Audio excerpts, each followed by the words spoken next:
అందరికీ నమస్కారం.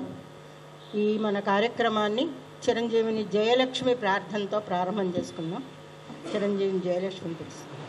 నిన్న మనకి ప్రార్థన మధురంగా అందించిన విష్ణుప్రియ శిష్యురాలి అమ్మాయి మనకి ఈరోజు మామవతు శ్రీ సరస్వతి, మామవతు శ్రీ సరస్వతి, మామవతు శ్రీ సరస్వతి. కామకోటి పీఠ నివాసిని మామవతు శ్రీ సరస్వతి. కామకోటి పీఠ నివాసిని మామవతు శ్రీ సరస్వతి. కోమలకర సరోజధృత వీణా సీమాతీత వరవాగ్విభూషణి మామవతు శ్రీ సరస్వతి. కోమలకర సరోజధృత వీణా సీమాతీత వరవాగ్విభూషణి మామవతు శ్రీ సరస్వతి. కామకోటి పీఠ నివాసిని మామవతు శ్రీ సరస్వతి. సరస్వతీదేవిని సాక్షాత్కరింపజేసిన చిరంజీవి జయలక్ష్మికి శుభాశీస్సులు. ఆపదామపహర్తారం దాతారం సర్వసంపదాం లోకాభిరామం శ్రీరామం భూయో భూయో నమామ్యహం.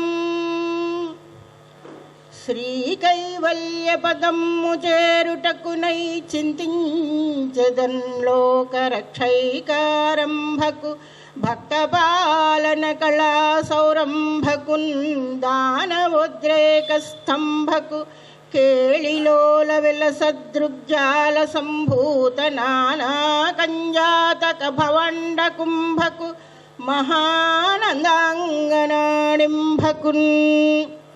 శ్రీ శ్రీ శ్రీ లలితాపరా భట్టారికి నమస్కరిస్తూ శ్రీ శ్రీ శ్రీ సిద్ధేశ్వరానంద భారతీ స్వామి వారికి వందనాలు అర్పిస్తూ ఈ లలితాపీఠంలో ఈరోజు రెండవ రోజు భాగవత సుధ రోలడానికి సిద్ధంగా ఉన్న అందరికీ స్వాగతం. భాగవతంలో భాగవతాన్ని గురించి చెప్తూ పోతన గారు ఒక మాట అన్నారు, లలిత స్కంధము కృష్ణమూలము అని. సరిగ్గా లలిత స్కంధము అనే దానికి సరిగ్గా సరిపోయేలాగా ఈ లలితాపీఠం మనకి ఆధారమైనందుకు మనం అందరం చాలా సంతోషించాలి. వాసుదేవుడు కృష్ణమూలము. ఈవేళ అమ్మాయి పాటలో వాసుదేవ ముద్రతోటి మైసూరు వాసుదేవాచారి గారి కీర్తన పాడింది. చేత అంతా కృష్ణమయమే. అట్లాంటి పవిత్రమైన స్థలంలో పవిత్రమైన కావ్యాన్ని మనం వినేటువంటి అవకాశం అమ్మ ఇచ్చినందుకు అమ్మకి మరోసారి నమస్కరిస్తూ, నిన్న మనం ప్రహ్లాద చరిత్ర గురించి విన్నాం.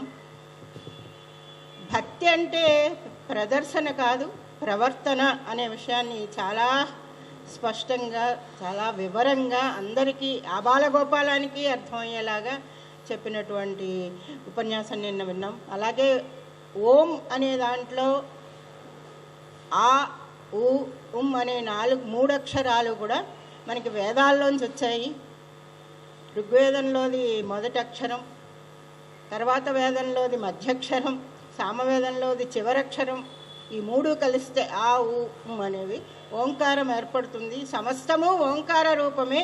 మనం అర్చించేదంతా కూడా ఓంకారాన్నే. అందుకే ఏ నామం పలికినా ఓంకారంతో ప్రారంభిస్తామనే చాలా విశేషమైన విషయాన్ని కూడా నిన్న మనం తెలుసుకున్నాం. ఈవేళ నిన్న దానవోద్రేక స్తంభకుడు, భక్తపాలన కళా సౌరంభుడు, భక్తుల్ని ఎలా రక్షించాలో ఆ విషయం బాగా తెలిసిన ఆ కళలో నేర్పరైనటువంటి వాడు. చాలా తొందరపాటుతోటి భక్తుల్ని రక్షించడానికి వచ్చేవాడు. ఇన్ని అర్థాలు ఉన్నాయి దాంట్లో. అంచేత నిన్న ఆయన ప్రహ్లాదుని రక్షించడానికి ఎలాంటి అవతారం ఎత్తాలో అదంతా మనకు చెప్పారు. అంటే వాడు అడిగిన హిరణ్యకశిపుడు అడిగినటువంటి వరాలు పక్కకి పెట్టి వాటిని దాటుకొని వచ్చి మరి హిరణ్యకశిపుడిని సంహరించగలగడానికి ఏ అవతారం ఎత్తడాలో ఆ కీర్తి, ఆ నేర్పు, ఆ కళ అన్నీ ఉన్నటువంటి వాడిని. మరొక భక్తుడి కోసం ఎలా పరిగెత్తుకుని వస్తాడో ఈవేళ మనం గజేంద్రుడి కథలో వింటాము. నిన్నటిది బాలుడు, ఈవేళ భక్తుడు ఒక జంతువు. అంటే జంతువైనా, బాలుడైనా, పక్షి అయినా, ఏదైనా కూడా దేన్నైనా, ఏ జీవిని రక్షించడానికైనా ఆయన చాలా సన్నద్ధుడై ఉంటాడు, సిద్ధంగా ఉంటాడు, పరిగెట్టుకుంటూ వస్తాడు అనే విషయాన్ని ఈరోజు మనం ఈ కథలో వింటాం. అసలు గజేంద్ర మోక్షం అంటుంటాం మనం. ఎందుకు మోక్షణం అనాలో, ఆ గజేంద్ర మోక్షంలో ఉన్న విశేషాలు ఏమిటో, అసలు గజేంద్రుడు ఏమిటో, ఇవన్నీ కూడా మనకి చాలా వివరంగా ఈరోజు ఉపన్యాసంలో వారు మనకు వివరిస్తారు. వారిని మాట్లాడమని కోరుతున్నాను.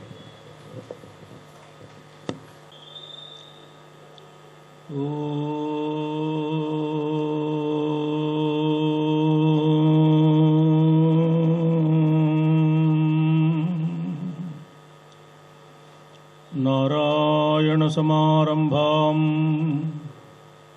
వ్యాసశంకర మధ్యమాం అస్మదాచార్య పర్యంతాం వందే గురు పరంపరాం. నమామి నారాయణ పాద పంకజం కరోమి నారాయణ పూజనం సదా. వదామి నారాయణ నామ నిర్మలం స్మరామి నారాయణ తత్వమవ్యయం. ప్రకాశమానే ప్రథమే ప్రయాణే ప్రతిప్రయాణేప్యమృతాయమానాం అంతఃపదవ్యాం అనుసంచరంతీం ఆనందరూపాం లలితాం ప్రపద్యే. అఖిలాండకోటి బ్రహ్మాండ నాయకుడు శ్రీకృష్ణ పరమాత్మ పాదార విందాలకు, ఈ కోవెలలో కొలువు తీరి ఉన్న లలితా పరాభట్టారిక మహాత్రిపుర సుందరీదేవి అడుగుదమ్ములకు, జగద్గురువులు కుర్తాళం పీఠాధీశ్వరులు శ్రీ శ్రీ శ్రీ సిద్ధేశ్వరానంద భారతీ స్వామివారి శ్రీచరణాలకు ప్రణమిల్లుతూ, సభాధ్యక్షులు మా గురువర్యులు ఆచార్య కోలవెన్ను మలయవాసిని గారికి హృత్పూర్వకంగా నమస్కరిస్తూ, సభలో సమావిష్టులైన రసజ్ఞులు, ఆత్మీయులు, గుణగ్రహణ పారీణులు అయిన పెద్దలు అందరికీ ముందుగా నా సాధువాదాలు సమర్పిస్తూ, వేల జన్మల పుణ్యాల పంటగా మహాకవులు మహర్షులు అందించిన మహత్తరమైన వాంగ్మయంతో నాకు లభించిన కొద్దిపాటి పరిచయం ఆధారంగా నాలో కలిగిన ఆనందానుభూతిని ప్రసంగ రూపంలో పెద్దలైన మీ అందరి ముందు పంచుకోవడానికి ప్రయత్నం చేస్తాను. పెద్దలు నిర్దేశించిన కాల వ్యవధికి కట్టుబడి శుకయోగీంద్రుల వారు పరీక్షిత్తు కోరిక మేరకు భాగవత కథలు వరుసగా వివరిస్తున్నాడు, వినిపిస్తున్నాడు. ఒకసారి ఒక ఏనుగుని మొసలి పట్టుకుందయ్యా, విష్ణుమూర్తిని ప్రార్థిస్తే ఆయన వచ్చాడు, రక్షించాడు, ఈ కథ చెప్పమంటావా అన్నాడు ఆయన చమత్కారంగా. పరీక్షిత్తుకు ఆశ్చర్యం కలిగింది. నీరాటవనాటములకు పోరాటం బెట్లు కలిగే పురుషోత్తముచే ఆరాటమెట్లు మానెను భోరాటవిలోని భద్రకుంజరమునకున్ అని తన కుతూహలాన్ని వ్యక్తం చేశాడు. నీళ్లలో తిరిగేది కదా మొసలి, అరణ్యాల్లో సంచరించేది కదా ఏనుగు, ఈ రెండింటికి పోరాటం ఏమిటి స్వామి? ఆశ్చర్యంగా ఉంది. పోరాటం వస్తే వచ్చింది, మధ్యలో విష్ణుమూర్తిని ప్రార్థించడం ఏమిటి, ఆయన రావడం ఏమిటి, ఇంతకన్నా ఆశ్చర్యంగా ఉంది. ఈ కథ తప్పకుండా చెప్పండి ఆయన ప్రారంభించారు. ఆసీద్ గిరివరో రాజన్ త్రికూట ఇతి విశ్రుత క్షీరోదేనావృత శ్రీమాన్ యోజనాయతముచ్ఛృత. పోతన్న గారు ఎంత చక్కని అనువాదం చేశారో మనకు ఆశ్చర్యం. రాజేంద్ర విను సుధారాశిలో ఒక పర్వతము, త్రికూటంబనదన రుచుండు. క్షీరసాగరం మధ్యలో ఒక పర్వతం ఉంది మహారాజా. ఆ పర్వతానికి త్రికూటం అని పేరు. కూటం అంటే శిఖరం కాబట్టి దానికి 3 శిఖరాలు ఉన్నాయి. ఆ 3 శిఖరాలు ఏమిటో తెలుసా? కాంచన అయస్సార కలధౌతమయములై 3 శృంగంబులు మొనసియుండు. బంగారం, వెండి, ఇనుము అనే లోహాలతో ఏర్పాటైన 3 శిఖరాలున్న పర్వతం త్రికూట పర్వతం. ఆ పర్వత ప్రాంతంలో ఒక మహారణ్యం ఉంది. ఆ మహారణ్యంలో అన్ని రకాల వృక్ష జాతులు ఉన్నాయి. ఆ అరణ్య ప్రాంతంలో అన్ని రకాల జంతుజాలము నివసిస్తోంది.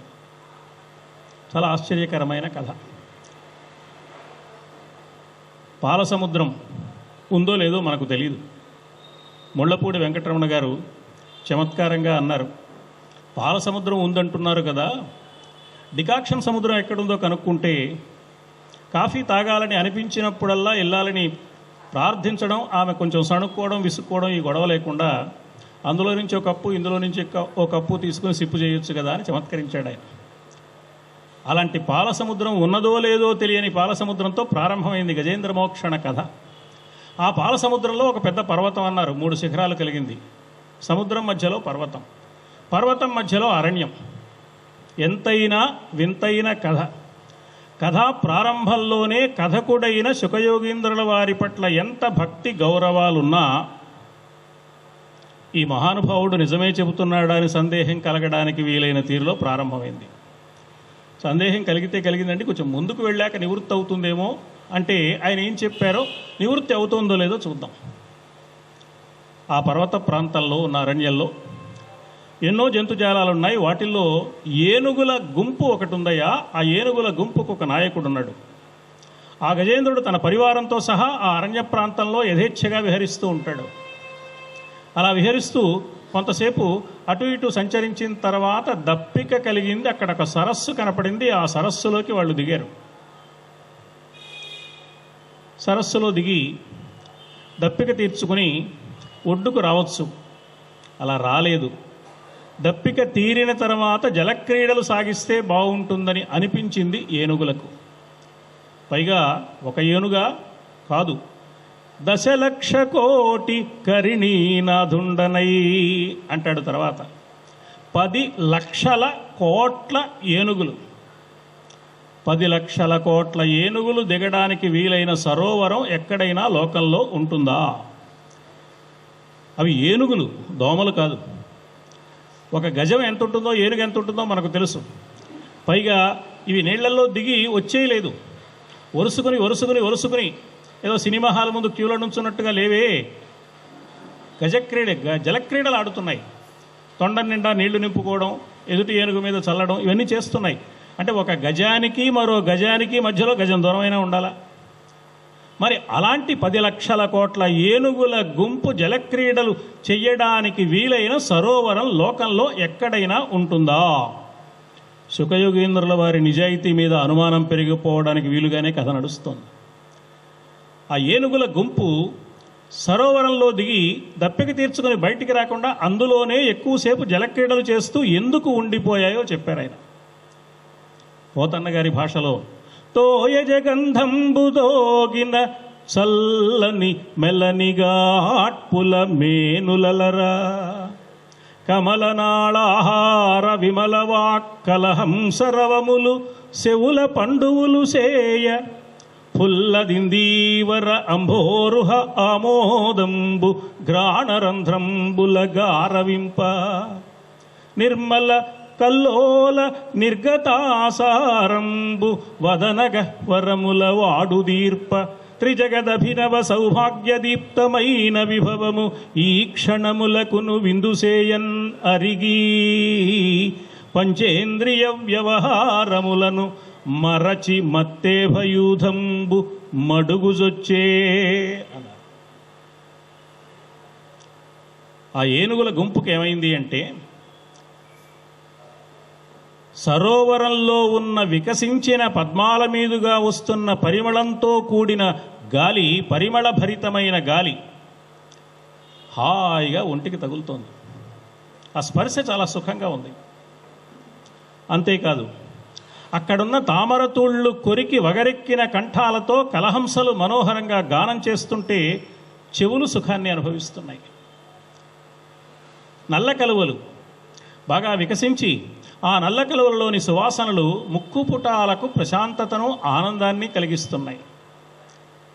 ఇక చల్లని నీటి తుంపరలు పైకి రేగి అప్పటి వరకు వనవిహారం చేసి ఎండిన నోళ్లతో ఉన్న ఏనుగులకు ఆ నోటిలో ఈ చల్లని నీటి తుంపరలు పడి హాయిగా ఉంది. ఏవైపు చూసినా అద్భుతమైన దివ్య సౌందర్యం కనపడుతూ కన్నులు ఆనందిస్తున్నాయి. ఇలా శబ్ద, స్పర్శ, రూప, రస, గంధాలను అనుభవించే 5 ఇంద్రియాలకు అంతులేని సంతోషం కలుగుతుంటే ఈ సుఖాన్ని వదులుకోవడం ఇష్టం లేక అందులోనే జలక్రీడలు సాగించడం ప్రారంభించాయి. మానవుడికి 5 ఇంద్రియాలు ఉన్నాయి. ఈ ఏనుగులకు కూడా 5 ఇంద్రియాలు ఉన్నాయి. 5 ఇంద్రియాలు సుఖాన్ని అనుభవిస్తున్నాయి. వినేందుకు చెవి ఉంది మనకి, చూచేందుకు కన్ను ఉంది, స్పర్శను గుర్తించేందుకు చర్మ నిర్మాణం ఉంది, వాసనలు గ్రహించేటందుకు ముక్కు ఉన్నది, రుచిని తెలుసుకునేటందుకు నాలుక ఉన్నది. శబ్ద, స్పర్శ, రూప, రసగంధాలు అన్నారు వీటిని. వీటిని గుర్తించేందుకు మనకు ఇంద్రియాలు ఉన్నాయి. ఈ శబ్ద, స్పర్శ, రూప, రసగంధాలు 5 ఎక్కడి నుంచి వచ్చాయంటే ప్రపంచంలోని పంచభూతాల నుంచి వచ్చాయి. పంచభూతాల సమ్మేళనం ప్రపంచం. ఆ పంచభూతాల సమ్మేళనం చిన్నదిగా ఉంటే ఈ శరీరం, అది పెద్ద ప్రపంచం, ఇది చిన్న ప్రపంచం. నడిచే దేవుడు చంద్రశేఖరేంద్ర సరస్వతి స్వామి వారు చమత్కారంగా అనేవారు, మరణం అంటే ఏముంది, చిన్న పంచె పెద్ద పంచెలో కలవటమే కదా. బహుశా పూర్వాశ్రమంలో ఈయనకి వస్త్రాల వ్యాపారం ఉందేమో, లేక టెక్స్టైల్ ఇండస్ట్రీ ఉందేమో అనుకుంటే పొరపాటు. చిన్నదైన పంచ అంటే ఇది కట్టుకునే పంచ కాదు, సమస్త సృష్టిలో నిండి ఉన్న పంచభూతాల సమ్మేళనం. ఇది శరీరం. ఇది పెద్దదైన పంచభూతాల్లో కలిసిపోతుంది. అది చమత్కారంగా ఆయన చెప్పే మాట. చిన్న పంచె పెద్ద పంచెలో కలవటమేగా అనేవారు. ఈ పంచభూతాల నుంచి వెలువడిన 5 పంచ తన్మాత్రలు లేక ఇంద్రియార్థాలు అని చెప్తుంది వేదాంత శాస్త్రం. ఆ పంచతన్మాత్రలను ఇంద్రియాలతో స్వీకరిస్తాడు జీవుడు, మానవుడైనా జంతువైనా. అలా స్వీకరించినప్పుడు ఆ ఇంద్రియాలకు ఒక పేరు పెట్టింది మన శాస్త్రం, జ్ఞానేంద్రియాలు అని. ఏమిటోనండి, జ్ఞానేంద్రియాలు అంటారు, కర్మేంద్రియాలు అంటారు. వేదాంతంలో ఒక్క ముక్క అర్థం కాదు, ఏమీ అర్థం కాకుండా చెప్పడమే వేదాంతం అని విక్రించేవాళ్ళు లేకపోలేదు. కానీ వేదాంతంలో అన్ని విషయాలు చాలా స్పష్టంగా అర్థమయ్యేట్టే ఉంటాయి. జ్ఞాన అంటే తెలుసుకునే, ఇంద్రియాలు అంటే అవయవాలు, తెలుసుకునే అవయవాలు. రుచిని తెలుసుకునే అవయవం, శబ్దాన్ని తెలుసుకునే అవయవం, రూపాన్ని తెలుసుకునే అవయవం, స్పర్శను తెలుసుకునే అవయవం, తెలుసుకునే అవయవాలు అంతే. పనిచేసే అవయవాలు కర్మేంద్రియాలు, తెలుసుకునే అవయవాలు జ్ఞానేంద్రియాలు. వాటి పేరులో తెలుసుకునే అవయవాలు అని ఉంది. అవి తెలుసుకునే అవయవాలు మాత్రమే, కోరుకునే అవయవాలు కాదు. తెలుసుకోవాలి తప్ప కోరుకోవడం ప్రారంభిస్తే, కోరుకోవడం విచక్షణను కోల్పోతే, అది హద్దు మీరితే పెద్ద ప్రమాదం జరుగుతుంది. మామూలుగా కొన్ని జంతువులకి ఒక్కొక్క ఇంద్రియానికి బలంగా ఆకర్షింపబడడానికి వీలైన పరిస్థితి ఉంటుంది. పురాణ వాంగ్మయం హెచ్చరిక చేసింది, కురంగ మాతంగ పతంగ భృంగ మీనా హతాహ పంచభిరేవ పంచ.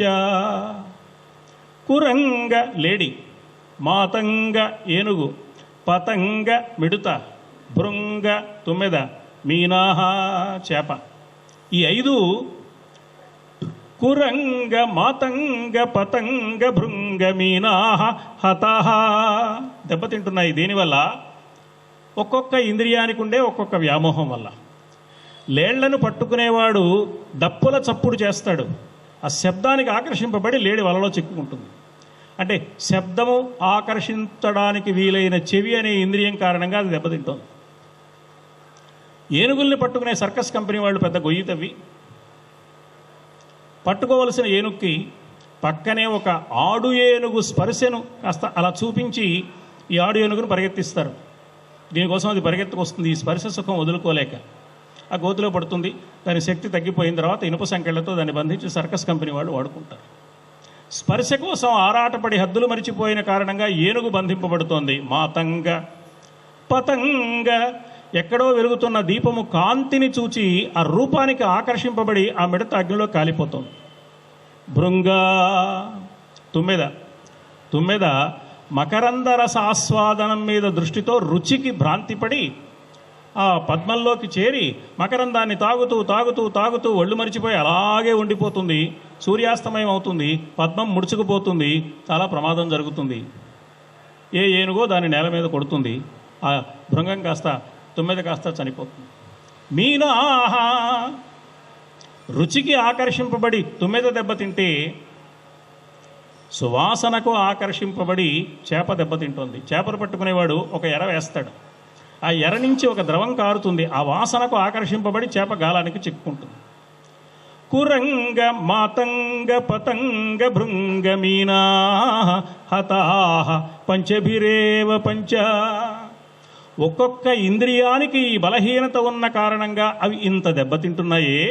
5 ఇంద్రియాలు ఆకర్షణలకు లోనై దెబ్బతినడానికి వీలైన శరీరం కదా మానవ శరీరం. 5 రెట్లు ప్రమాదం పొంచి ఉన్నది. కాబట్టి 5 రెట్లు ఎక్కువ జాగ్రత్త పడాలి. ఎస్ సేవతే పంచభిరేవ పంచ, హెచ్చరించింది పురాణ వాంగ్మయం. మానవులకే అర్థం కాదు, పాపం గజేంద్రుడికి ఏమర్థం అవుతుందండి. ఆ ఏనుగులన్నీ హాయిగా తమ సుఖమే, తమ సంతోషమే, తమ విలాసమే, తమ వినోదమే సర్వస్వంగా భావిస్తున్నాయి. ఏనుగు ఎంత బరువు ఉంటుందో తెలుసు, ఏనుగు కాలు ఎంత పెద్దదిగా ఉంటుందో తెలుసు. పైగా ప్రశాంతంగా అడుగులు వేయడం కాకుండా జలక్రీడల్లో యథేచ్ఛా విహారం చేస్తున్నందువల్ల ఆ ఏనుగుల పదఘట్టనల క్రింద చిన్న చిన్న జలచర జంతువులకు ప్రాణహాని కలుగుతోంది. తన విలాసం కోసం, తన సంతోషం కోసం, తన ఆనందం కోసం, తన సౌఖ్యం కోసం ఎదుటివారికి కలిగే కష్టాన్ని గుర్తించగలిగే స్థితి లేకుండా పోయింది ఏనుగులకు. ఇది తమోగుణం కలిగిన జీవుడు యొక్క లక్షణం. అందుకే తమోగుణానికి గుర్తుగా ఏనుగు నల్లగా కూడా ఉంటుంది. తమోగుణ ప్రధానమైన జీవుడు తన సుఖమే సర్వస్వం అని భావిస్తాడు. ఎదుటివారికి కలుగుతున్న కష్టాన్ని గురించి ఆలోచించడు. సాగినంత వరకు సాగుతుంది. ఇలా జలక్రీడలు సాగిస్తూ ఆ సరస్సుని అల్లకల్లోలం చేస్తున్న సమయంలో ఎక్కడ దాక్కున్నదో ఒక మొసలి వేగంగా పరిగెత్తుకుంటూ వచ్చి మిగతా వాళ్ళందరినీ వదిలిపెట్టి నాయకుడైన ఈ గజేంద్రుడి ముందటి 2 కాళ్లను గట్టిగా కరచి పట్టుకుంది. ఎన్ని పదాలు లేవండి సంస్కృత భాషలో మొసలి అనడానికి. మకరం అనొచ్చు, నక్రం అనొచ్చు. కానీ వ్యాసుల వారు గ్రాహో బలీయాంశ్చరణౌ ఋషో గ్రహీత్, గ్రాహం పట్టుకుంది అన్నారు. గ్రాహం అంటే కూడా మొసలే. చాలా బలంగా వచ్చి ముందటి 2 కాళ్ళని గట్టిగా కరచి పట్టుకుంది. పోతన్న గారు అనువాదం చేస్తూ మరి కొంత విషయాన్ని జోడించారు. భాను కబళించి పట్టు స్వర్భాను పగిది ఒక్క మకరేంద్రుడు ఇభరాజు నొడిసి పట్టే. సూర్యుణ్ణి పట్టుకునే రాహువులాగా ఒక ముసలి ఏనుగును పట్టుకుంది అన్నారు. ఈ పోలిక పోతన్న గారి స్వకపోల కల్పన. మూలంలో ఈ పోలిక మనకు కనిపించదు. ఎందుకు ఈ పోలిక చెప్పారో మనం ఆలోచించాలి. పట్టుకుంది, పట్టుకోగానే ఏనుగు అనుకుంది, నేను ఏనుగుని కదా, నాకున్న బలం అపారం కదా, ఏదో చిన్న నీటి పురుగు పట్టుకుంది, నాకేం లెక్క అనుకుని విదిలించింది. సాధ్యం కాల, కొంచెం గట్టిగా విదిలించింది. ఎంత విదిలించుకున్న మొసలి పట్టును వదిలించుకోవడం ఏనుగుకు సాధ్యం కాలేదు. నీళ్లల్లో ఏనుగుకి మొసలికి బలం ఎక్కువ ఉంటుంది. ఒడ్డు మీదకి లాగితే దీని సంగతి ఏమిటో తేల్చుకుందాం అనుకుంది. అయితే చాలా చిన్నప్పుడు మనం పద్యం చదువుకున్నాం, ఇప్పుడు మర్చిపోయాం. కానీ మొసలి మర్చిపోలా. నీళ్లలోన మొసలి నిగిడి ఏనుగు పట్టు బయట కుక్క చేత భంగపడును. నీళ్లలో ఉన్నంత వరకు మొసలికి చాలా బలం. ఆ రహస్యం మొసలికి తెలుసు. ఎట్టి పరిస్థితుల్లోనూ పొరపాటున కూడా ఒడ్డు మీదకి రాకుండా చేద్దామని నీళ్లలోకి లాగుతోంది. ఏదో ఒక విధంగా ఒడ్డు మీదకి లాగితే దీని సంగతి తేల్చుకుందామని ఏనుగు ఆలోచిస్తోంది. వారిద్దరి మధ్య పోరాటం ప్రారంభమైంది. భాష తెలియని వారికి కూడా అక్కడేదో ఘర్షణ జరుగుతోంది, పోరాటం జరుగుతోందని ధ్వనింపచేసిన అద్భుతమైన రచనా విన్యాసం పోతన్న గారిది. కరి దిగుచు మకరి సరసికి కరి దరికి నిమకరి దిగుచు కరకరి పెరయన్ కరికి మకరి మకరికి కరి భరమనుచును అతల కుతల భటులు అదురుపడన్ అన్నారు ఆయన.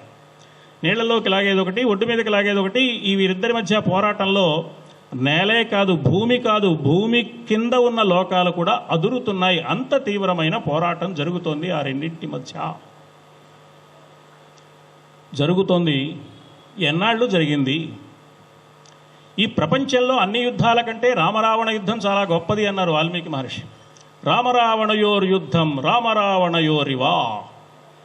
7 రోజులు జరిగిన మహాసంగ్రామం, రామచంద్రమూర్తికి రావణుడికి జరిగిన యుద్ధం. దానితో మరేవి దాన్ని పోలికగా చెప్పడానికి అవకాశం లేదు. సాగరాన్ని ఎక్కడ పోలుస్తామండి, ఆకాశాన్ని ఎక్కడ పోలుస్తామండి, ఇంకో పదం ఎక్కడ దొరుకుతుంది? రామరావణ యుద్ధాన్ని పోల్చే అవకాశం లేదు అన్నారు ఆయన. అంత గొప్పదైన రామరావణ యుద్ధం కూడా 7 రోజులు జరిగింది. ఒక్కరోజు మాత్రమే రాక్షసులు దొంగదాడి చేసి రాత్రిపూట యుద్ధం చేశారు. మిగతా అన్ని రోజులు పగటి వేళ మాత్రమే యుద్ధం. 6 AM to 6 PM టైమింగ్స్ ప్రకారం యుద్ధం చేశారు వాళ్ళు. దీనికన్నా కొంచెం పెద్ద యుద్ధం కురుక్షేత్ర మహాసంగ్రామం 18 రోజులు జరిగితే అది కూడా పగటి వేళ మాత్రమే జరిగింది మహాభారతంలో.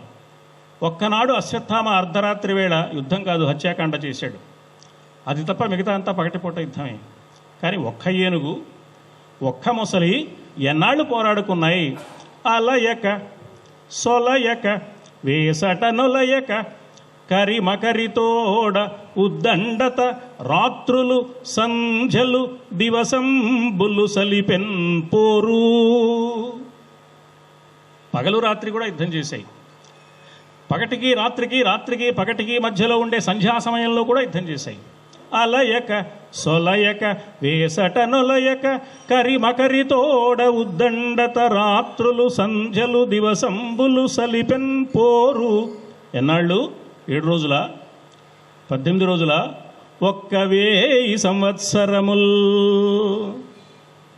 1000 ఏళ్ళు పోరాడుకున్నాయి. అనుమానం లేదండి, శుకయోగేంద్ర వారు అబద్ధమే చెబుతున్నారు. 1000 ఏళ్ళు ఏనుగు బతుకుతుందా? 1000 ఏళ్ళు మొసలి బతుకుతుందా? ఏదో పోతన్న గారు అతిశయోక్తిగా చెప్పారులే, తెలుగు కవులు కొంచెం అతిశయోక్తులు ఎక్కువగా వాడతారు అనుకుంటే, మూలంలో ఏం చెప్పారు వ్యాసుల వారం చూస్తే ఆయన ఏమీ తక్కువ తినలా. ఆయన ఏమన్నారంటే, సహస్రం సమాహ వ్యగమన్ మహీపతే.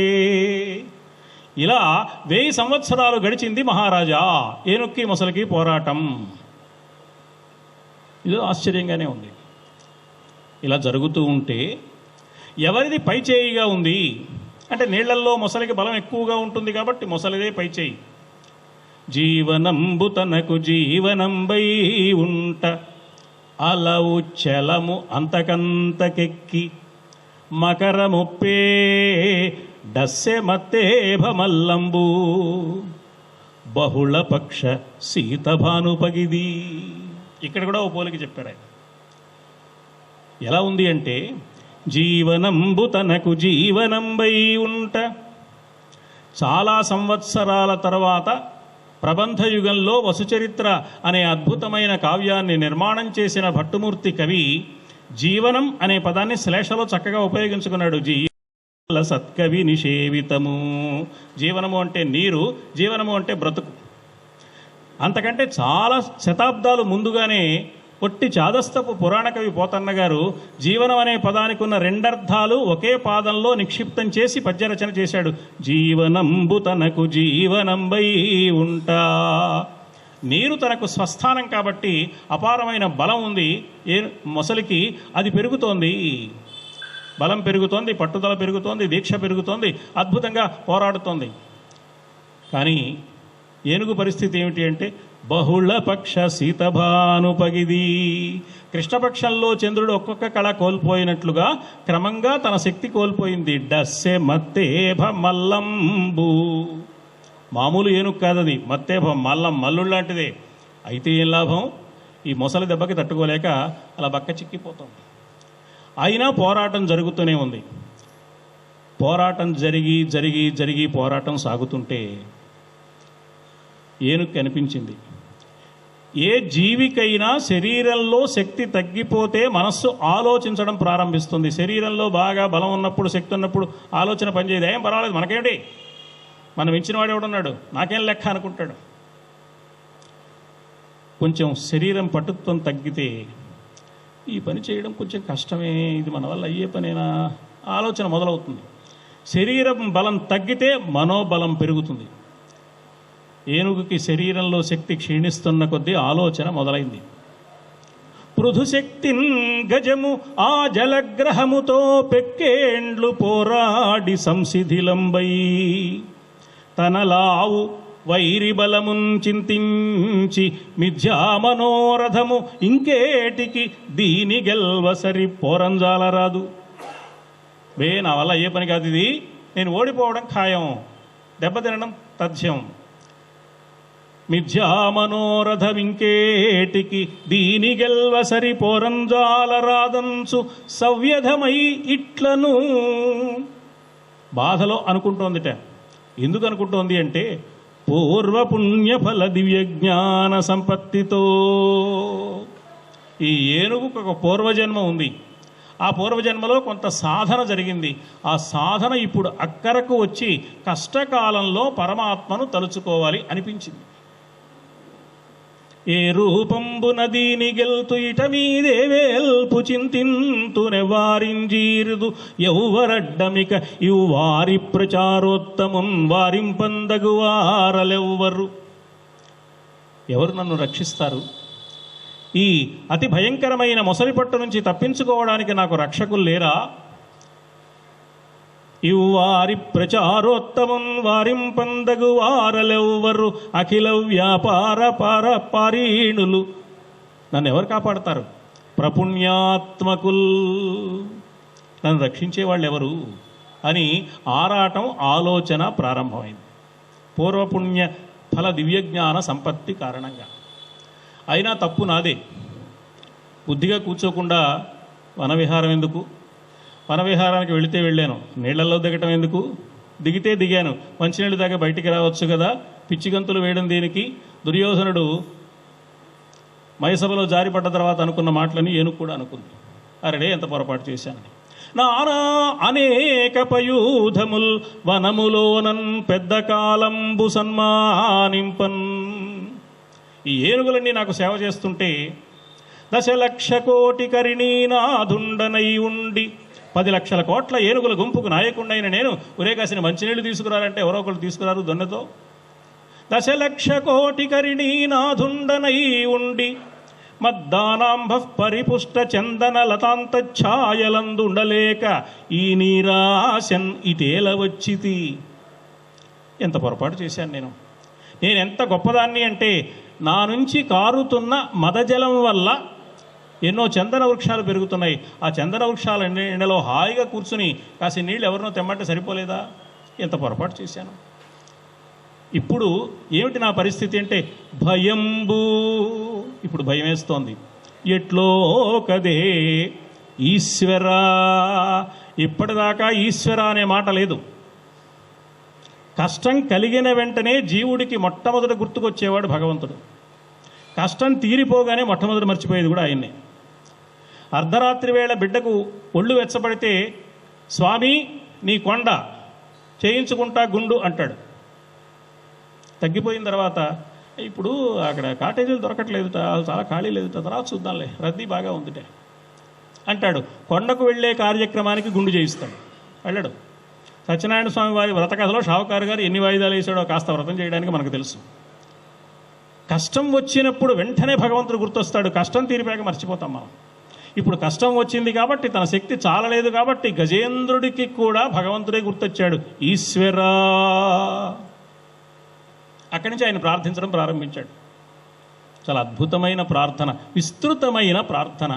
మనకున్న సమయం పరిమితం కాబట్టి ఆ ప్రార్థనను వివరంగా చెప్పలేకపోతున్నాను. కానీ సర్వోపనిషత్తుల సారాన్ని ఆ ప్రార్థనలో నింపి పెట్టారు వ్యాసుల వారు. పోతన్న గారు కూడా ఏమాత్రం తగ్గకుండా అందుకు దీటుగా అద్భుతమైన ప్రార్థన వినిపించారు. యస్మిన్నిదం యతశ్చేదం ఏనేదం యైదం స్వయం యోస్మాత్ పరస్మాచ్చ పరస్తం ప్రపద్యే స్వయం భువం. మనందరికీ చిన్నప్పుడు, మన తరం వాళ్ళకి అందరికీ కంఠస్థం చేసిన పద్యం ఇది. యవ్వనిచే జనించు జగము యౌవని లోపల నుండు లీనమయ్యి యౌవని యందుడిందు పరమేశ్వరుడెవ్వడు మూల కారణం వెవ్వడు అనాది మధ్యలయుడెవ్వడు సర్వము తానయైన వాడెవ్వడు వానిన్ ఆత్మభవున్ ఈశ్వరు నే శరణంబు వేడెదన్. ఇలా ప్రారంభించాడు. ఆయన ప్రార్థిస్తున్నాను అని మొదలుపెట్టాడు. ఆ పరమాత్మ యొక్క తత్వాన్ని గురించి కొన్ని మాటలు చెప్పాడు. ఆయన ఎలాంటి వాడు అంటే, ఒక పరి జగములు వెలినిడి ఒక పరి లోపలికి గొనుచున్ ఉభయము తానై సకలార్థ సాక్షియగు అయ్య కలంకుని ఆత్మమూలున్ అర్ధిదలంతున్. ఒకసారి ప్రపంచాలన్నీ తనలో నుంచి బయటికి తీస్తాడు, అప్పుడు సృష్టి జరిగిందంటాం. మళ్ళీ తనలోకి ఇముడ్చుకుంటాడు, అప్పుడు లయమైపోయిందంటాం మనం. అలాంటి పరమాత్మను నేను ప్రార్థిస్తున్నాను. లోకంబులు లోకేశులు లోకస్థులు తెగిన తుదిన్ అలోకంబగు పెంజీకటి కవ్వల ఎవ్వండు ఏకాకృతి వెలుగున్ అతని నే సేవింతున్ అన్నాడు. ఏ దేవుణ్ణి ప్రార్థిస్తున్నాడో చెప్పలేదు. ప్రార్థన బాగానే సాగుతోంది. శాంతునకు అపవర్గ సౌఖ్య సంవేదికీ. సంస్కృతంలో కూడా వ్యాసుల వారు నమో నమః కారణ కారణాయ, ప్రపంచంలో ఉన్న అన్ని కారణాలకు అసలు కారణమైన పరమాత్మ నేను ప్రార్థిస్తున్నాను. నమఃశాంతాయ ఆత్మతేజసే. ఇలా ఉపనిషత్తులలో దాగిన పరమాత్మతత్వాన్ని ప్రార్థించాడు తప్ప ఓ రాముడో కృష్ణుడో అనే పేరు చెప్పలేదు. చెప్పకపోయినా ఇబ్బంది లేదు, పరమాత్మను ప్రార్థించడం మంచిదే. అయితే ప్రార్థిస్తూ ప్రార్థిస్తూ ఏమనుకున్నాడు అంటే, ఏమయ్యా నువ్వు చాలా గొప్పవాడివిట, మేము ఏం మాట్లాడుకున్నా వింటూనే ఉంటావుట, మేము ఎక్కడున్నా నువ్వు చూస్తూనే ఉంటావుట, వినుదట జీవుల మాటలు చనుదట చనరాని చోట్ల, నువ్వు ఎక్కడికైనా వెళ్ళగలవట. వినుదట జీవుల మాటలు చనుదట చనరాని చోట్ల శరణార్థులకు ఓ ఎనుదట పిలిచిన సర్వము కనుదట. కష్టంతో పిలిస్తే వెంటనే స్వామి అనగానే ఏమి అంటావు, అన్నీ నీకు తెలుసట. ఇంతవరకు బాగుంది. చిట్ట చివరి ఏమన్నాడు, సందేహమయ్యే కరుణావార్ధి. నువ్వు ఇంతటి వాడివని అనుకుంటున్నాను కానీ ఇప్పుడు అనుమానంగా ఉంది. అంటే మన కోరిక తీర్చకపోతే, మన కష్టాన్ని తీర్చకపోతే దేవుడి మీద మనకు అనుమానం వస్తుంది. ఇది జీవుడి లక్షణం. షిరిడీలో పవర్ తగ్గిపోయింది అనిపిస్తోంది సార్, మంత్రాలయం ట్రై చేద్దాం అంటాడు. షిరిడీలో ఉన్న పవర్ వేరు, మంత్రాలయంలో ఉన్న పవర్ వేరని వీడి ఉద్దేశం. అన్ని చోట్ల ఒకే ఒక్క డివైన్ పవర్ ఉంటుంది తప్ప ఇన్ని రకాల పవర్లు ఉండవు. మా జిల్లేళ్ళమ్మడి అమ్మగారు చాలా అద్భుతంగా చెప్పింది, డివైన్ పవర్ కాదు నాన్న, పవరే డివైన్. ఎక్కడెక్కడ ఏ శక్తి ఉందో అదంతా దైవశక్తి తప్ప నీది కాదు. యద్యద్ విభూతి మత్సత్వం శ్రీమదూర్జితమైవవా తత్తదేవ అవగచ్చత్వం మమ తేజోంశ సంభవం. గీతాచార్యుడు చెప్పిన మాటని చాలా సులభంగా అమ్మ పవరే డివైన్. కానీ సామాన్య మానవుడి ఆలోచన ఎలా ఉంటుంది అంటే, ఈ దేవుడి కంటే ఆ దేవుడికి ఎక్కువ మహిమ ఉంది, ఈ దేవుడి కంటే ఆ దేవుడికి ఎక్కువ మహిమ ఉంది. ఎప్పుడు మనకు ప్రమోషన్ వస్తే, మనకు ట్రాన్స్ఫర్ వస్తే, మనకు ఉద్యోగాలు వస్తే, మన పిల్లలకి పెళ్ళిళ్ళు అయితే, మనం అనుకున్నవన్నీ జరిగితే దేవుడికి పవర్ ఉన్నట్లే. అంటే దేవుడి పవర్కి ప్రమాణం ఏమిటంటే మన అవసరాలు తీరడం. దానికి మించిన ప్రమాణం మనకు అక్కర్లేదు. ఇది మానవ నైజం. గజేంద్రుడు ఇప్పుడు ఈ సందేహంలో పడ్డాడు. ఇప్పుడు ఇంత ప్రార్థన చేస్తున్నాను, ఇప్పటివరకు ఆయన రాలేదు కదా. ఏమయ్యా నువ్వు ఉన్నావా లేవా అసలు? కలడందురు దీనులయడ కలడందురు పరమ యోగి గణముల పాలన్ కలడందురన్ని దిశలను కలడు కలండనడి వాడు కలడో లేడో. ఉన్నాడో లేడో ఊరికే ఉన్నాడు అనుకోవటమేగా. పరమాత్మ కదలలేదు. నేను ఉన్నానో లేనో అని సందేహించేవాడి కోసం నేను పరిగెత్తాల్సిన పనే ఉంది. ఎప్పుడైతే గజేంద్రుడు ప్రార్థన ప్రారంభించాడో పరమాత్మ వెంటనే, అబ్బాయి భూలోకానికి ఒక ఫస్ట్ క్లాస్ టికెట్ రిజర్వ్ చేయవా, బయలుదేరాలన్నాడు. ఎప్పుడైతే మనవాడు కలడో లేడో అనగానే టికెట్ క్యాన్సిల్, ప్రయాణం లేదు, అనవసరం వాడి కోసం ప్రయాణం చేయడం. ఆయన ఆగిపోయాడు, రాలేదు. గజేంద్రుడి బాధ తీవ్రమవుతోంది. క్రమంగా క్రమంగా క్రమంగా సంశయాత్మ వినశ్యతే అనే సంశయాస్పదమైన స్థితి నుంచి పరిపూర్ణమైన విశ్వాసంలోకి వస్తున్నాడు. బలం తగ్గుతోంది, ఆలోచన పెరుగుతోంది, సర్వ సమర్పణ భావం వస్తోంది. లా ఒక్కింతయు లేదు ధైర్యము విలోలంబయ్యే ప్రాణంబులున్ ఠావుల్ దప్పెను మూర్ఛ వచ్చే తను ఉండస్యన్ శ్రమం బయ్యడిన్ నీవే తప్పని తఃపరం బెరుగ మన్నిం పందగుందీను నిన్ రావే ఈశ్వర కావవే వరద సంరక్షింపు భద్రాత్మక అని ప్రార్థన చేశాడు. లావొక్కింతయు లేదు, లావు అంటే బలం, ఏమాత్రం బలం లేదు నాకు.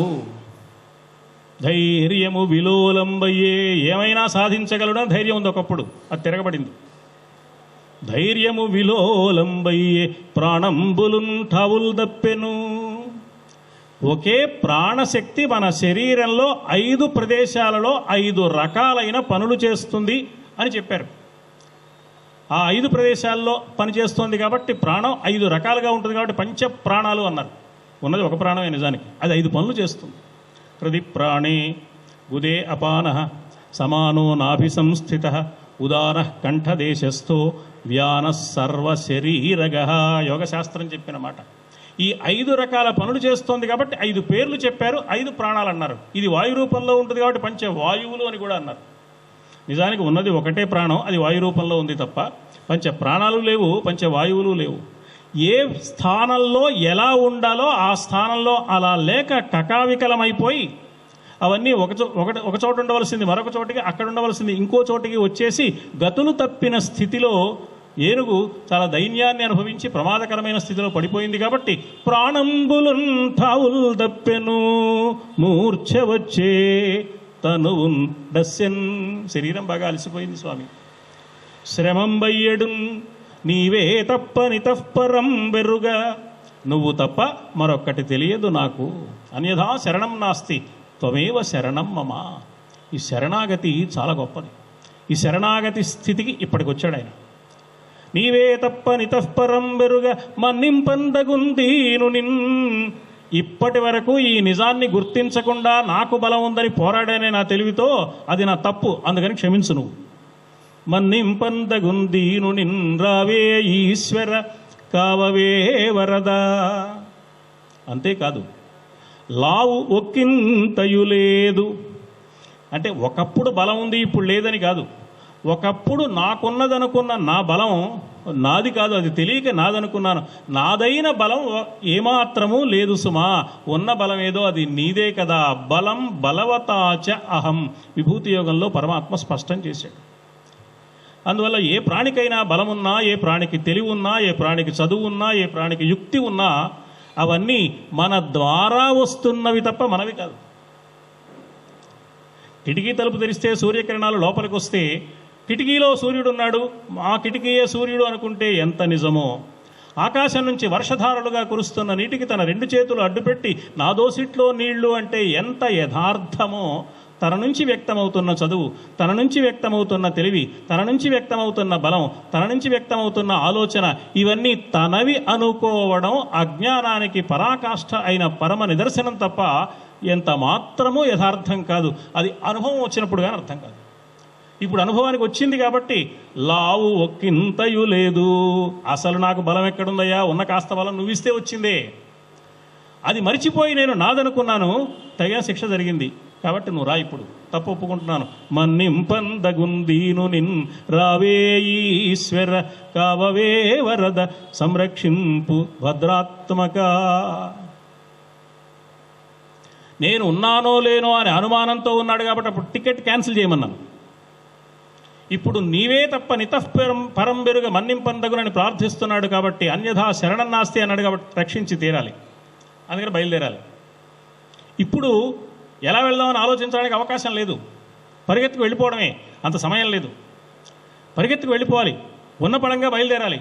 అందుకని ఆయన ఉన్న పడంగా బయలుదేరాడు.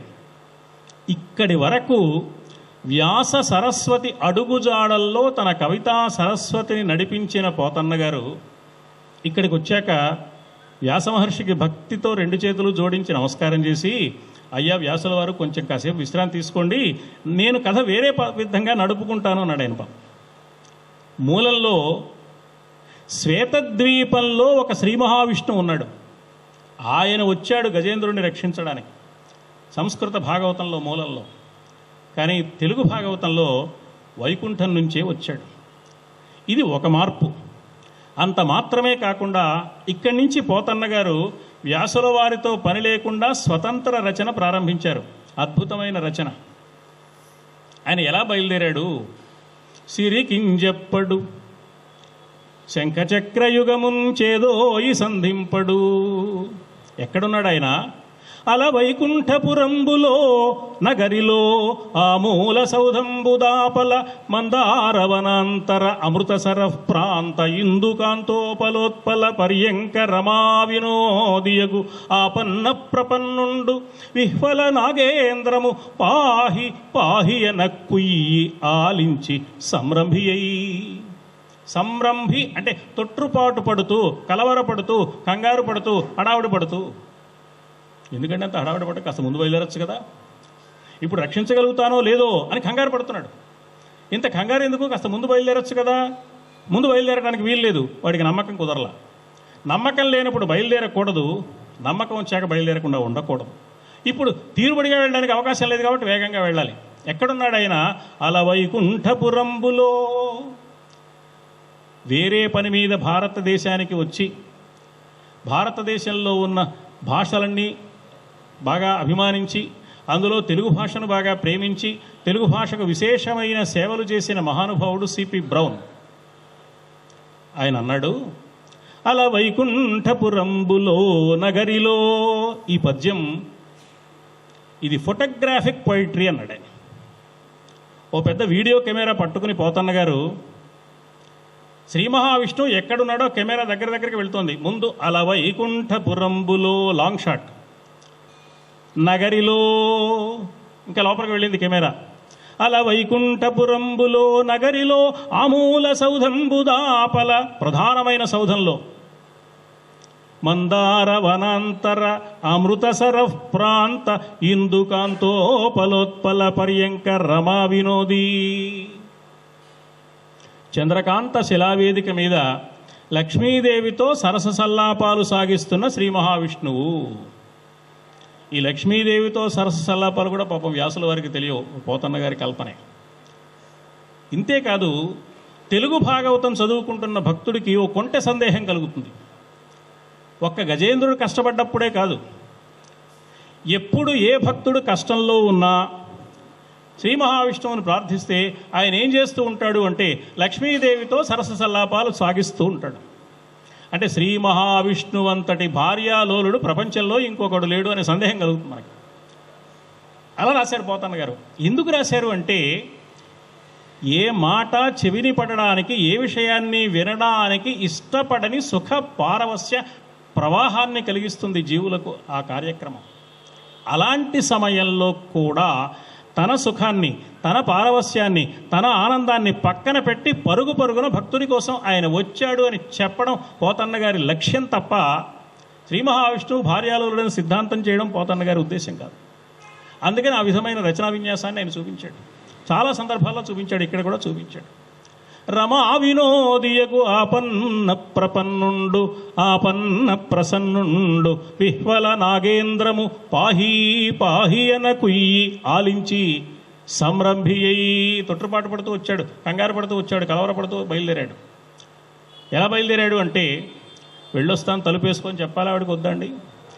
ఇల్లు వదిలిపెట్టి వెళుతున్న పెద్ద మనిషి రేపు వస్తాడా, ఎల్లుండి వస్తాడా, వారం రోజులకు వస్తాడా చెప్పాలి కదా. 16వ తారీఖు పొద్దున భోజనానికి వస్తానా, ఆ మర్నాడు రాత్రి డిన్నర్ వేళకి వస్తాడా, బ్రేక్ఫాస్ట్కి వస్తాడా, ఎప్పుడు వస్తాడా, అసలు వస్తాడా రాడా, ఎప్పటికి వస్తాడు, ఏమిటి కార్యక్రమం వివరాలు చెప్పకుండా వెళ్ళిపోవడం ఏంటండి. అలా బయలుదేరాడు. సిరికించెప్పడు. పోనీ చెప్పకపోతే చెప్పకపోయాడు. వెళ్తున్నది యుద్ధానికి కదా, ఆయుధాలు కావాలి కదా. శంఖచక్రయుగముంచేదోయి సంధింపడు ఏ పరివారంబును జీరడు. ఏ పరివారాన్ని పిలవలేదు. అబ్రగపతిన్ పన్నింపడు. నేను పరిగెత్తుకుంటూ వేగంగా వెళ్తాననే భ్రాంతిలో ఉన్నాడు. కానీ గరుడా ఎయిర్లైన్స్ ఉంది కదా, ఆయనకి పిలవచ్చు కదా, పిలవలేదు. అబ్రగపతిన్ పన్నింపడు. ఇవన్నీ చెయ్యకపోతే లక్ష్మీదేవికి వచ్చిన పెద్ద నష్టం లేదు. కానీ ఆకర్ణికాంతర ధమ్మెల్లము చక్కనొత్తడు. ఆయనకి పెద్ద కేశపాశం ఉంది. అది చెవుల మీద పడుతుంది, భుజం మీదకి వేలాడుతోంది. దాన్ని సరి చేసుకునే ఆలోచన కూడా చేయలే. వివాద ప్రోద్ధిత శ్రీ కుచోపరిచేలాంచలమైన వీడడు. ఇంతకు ముందు సరసలాపాలు సాగిస్తున్న వేళలో అమ్మవారి పైట చెంగు అయ్యవారి చేతిలోకి వచ్చింది. కనీసం నీ పైట చెంగు నువ్వు తీసేసుకొని ఆవిడకి ఇవ్వాలి కదండి. ఆ పని కూడా చేయలా. చేతిలో పైట చెంగు అలాగే ఉంది, పరిగెత్తాడు. ఆ కర్ణికాంతరథమ్మిల్లము చక్కనొత్తడు. వివాద ప్రోత్థిత శ్రీ కుచోపరిచేలాంచలమైన వీడడు. గజ ప్రాణావనోత్సాహి. ఏనుగు ప్రాణాలు కాపాడడం అనే ఒకే ఒక్క ఆలోచన తప్ప ఇంకే ఆలోచన లేకుండా ఉత్సాహంగా పరిగెత్తి వెళ్ళిపోతున్నాడు. అలా వైకుంఠపురంబులో నగరిలో ఆమూల సౌధంబు దాపల ఆయన ఉన్నాడనేది అద్భుతమైన కల్పన చేశారు పోతన్న గారు. సంప్రదాయంలో ఒక నానుడి వచ్చింది. ఇక్కడి వరకు వచ్చాక పోతన్న గారికి పద్యం నడవలేదని, ఆయనకి ఏం రాయాలో తోచలేదని, కాసేపు ఆలోచించి మనస్సు కాస్త చికాకు కలిగితే బయటికి వెళ్ళాడని. ఈ లోపల శ్రీరామచంద్రుడే, ఆయన రామభక్తుడు కదా, శ్రీరామచంద్రుడే స్వయంగా వచ్చి పోతన్న వేషంలో వచ్చి ఆ ఘంటాన్ని చేతపట్టి ఈ పద్యం పూరించాడని, తర్వాత పోతన్న వచ్చి ఆశ్చర్యపోయాడని. ఎందుకు ఆశ్చర్యపోయాడంటే పద్యం పూరింపబడడం ఒక ఆశ్చర్యం, తాను అలా వాహ్యాళికి వెళ్ళినప్పుడు తన మనస్సులో మెదిలిన పద్యం కూడా ఇదే. ఇదేమిట్రా నా మనస్సులో మెదిలిన పద్యం ఇక్కడ ఎవరు రాసేశారు?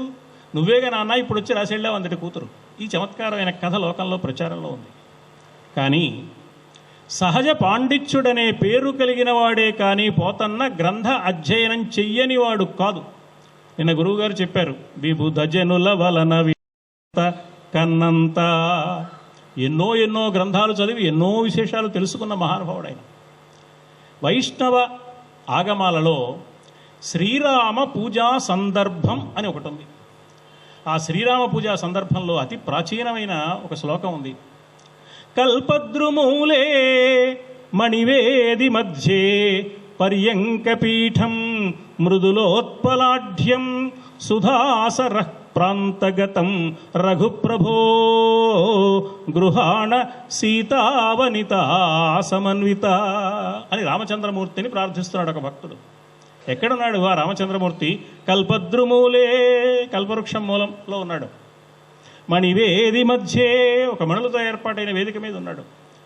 పర్యంకపీఠం మృదులోత్పలాఢ్యం, చక్కని కలువలతో ఏర్పాటు చేసిన శయ్య మీద ఉన్నాడు. ఇదంతా ఎక్కడుంది? సుధాసర ప్రాంతగతం, అమృత సముద్రం మధ్యలో ఉంది.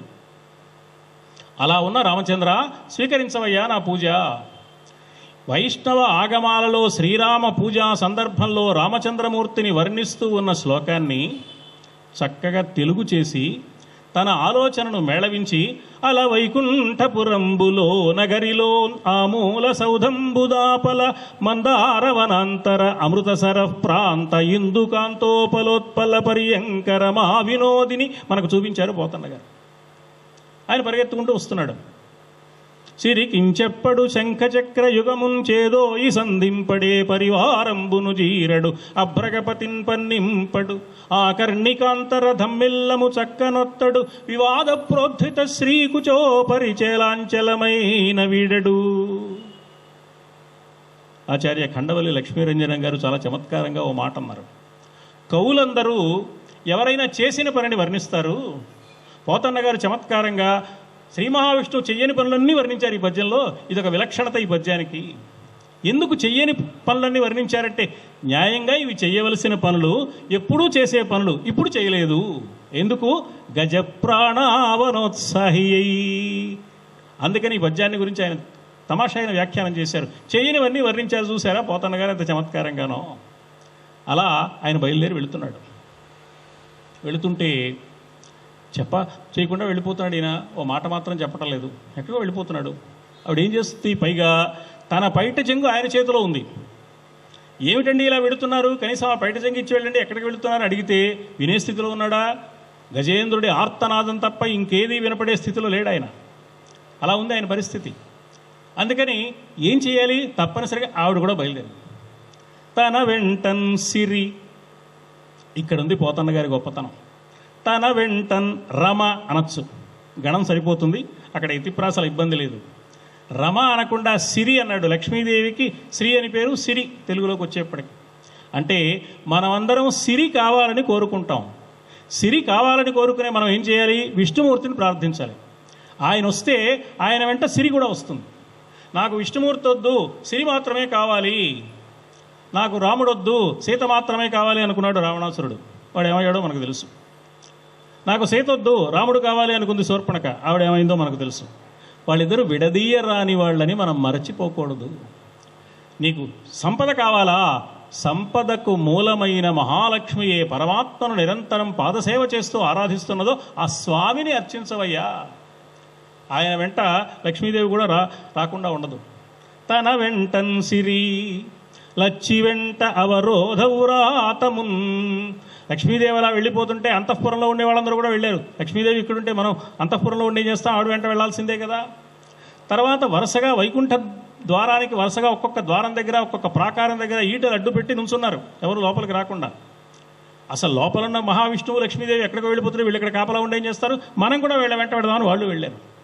లచ్చి వెంట అవరోధవ్రాతమున్ దాని వెన్కను పక్షీంద్రుడు. గరుత్మంతుడు చూశాడు, అవురా ఏంట్రా స్వామివారి ఇలా వెళ్ళిపోతున్నారు, నన్ను పిలవనే లేదు, పిలవకపోయారు, పిలవకపోతే నీకు తెలీదా అని కాసేపటి తర్వాత అంటారేమో. యజమాని కదా, ఏమంటాడో ఎందుకైనా మంచిది, మనం వెనకాల సిద్ధంగా ఉందాం అని ఆయన అనుసరిస్తున్నట్ట. దాని వెన్కను పక్షీంద్రుడు. ఇక్కడుంది పోతన్న గారి గొప్పతనం. వాని పొంతను ధను కౌమోదకీ శంఖ చక్ర నికాయంబును. ఆయనకి చాలా ఆయుధాలు ఉన్నాయి. ధనుస్సు ఉంది, శార్ంగం, గద ఉంది, కౌమోదకి, చక్రం ఉంది, సుదర్శనం, శంఖం ఉంది, పాంచజన్యం, ఖడ్గం ఉంది, నందకం. పంచ ఆయుధాలు ఉన్నాయి. వైష్ణవ సంప్రదాయంలో పంచాయుధ స్తోత్రం అని ఈ 5 ఆయుధాలని అద్భుతంగా స్తోత్రం చేశారు. వీటిలో విష్ణు సంబంధమైన శక్తి ఉన్నది తప్ప ఇవి చేత్తో పట్టుకునే లోహంతో తయారు చేసిన ఒట్టి మారణ ఆయుధాలు, పనిముట్లు కాదు. వైష్ణవ సంప్రదాయం చాలా స్పష్టంగా చెప్పింది.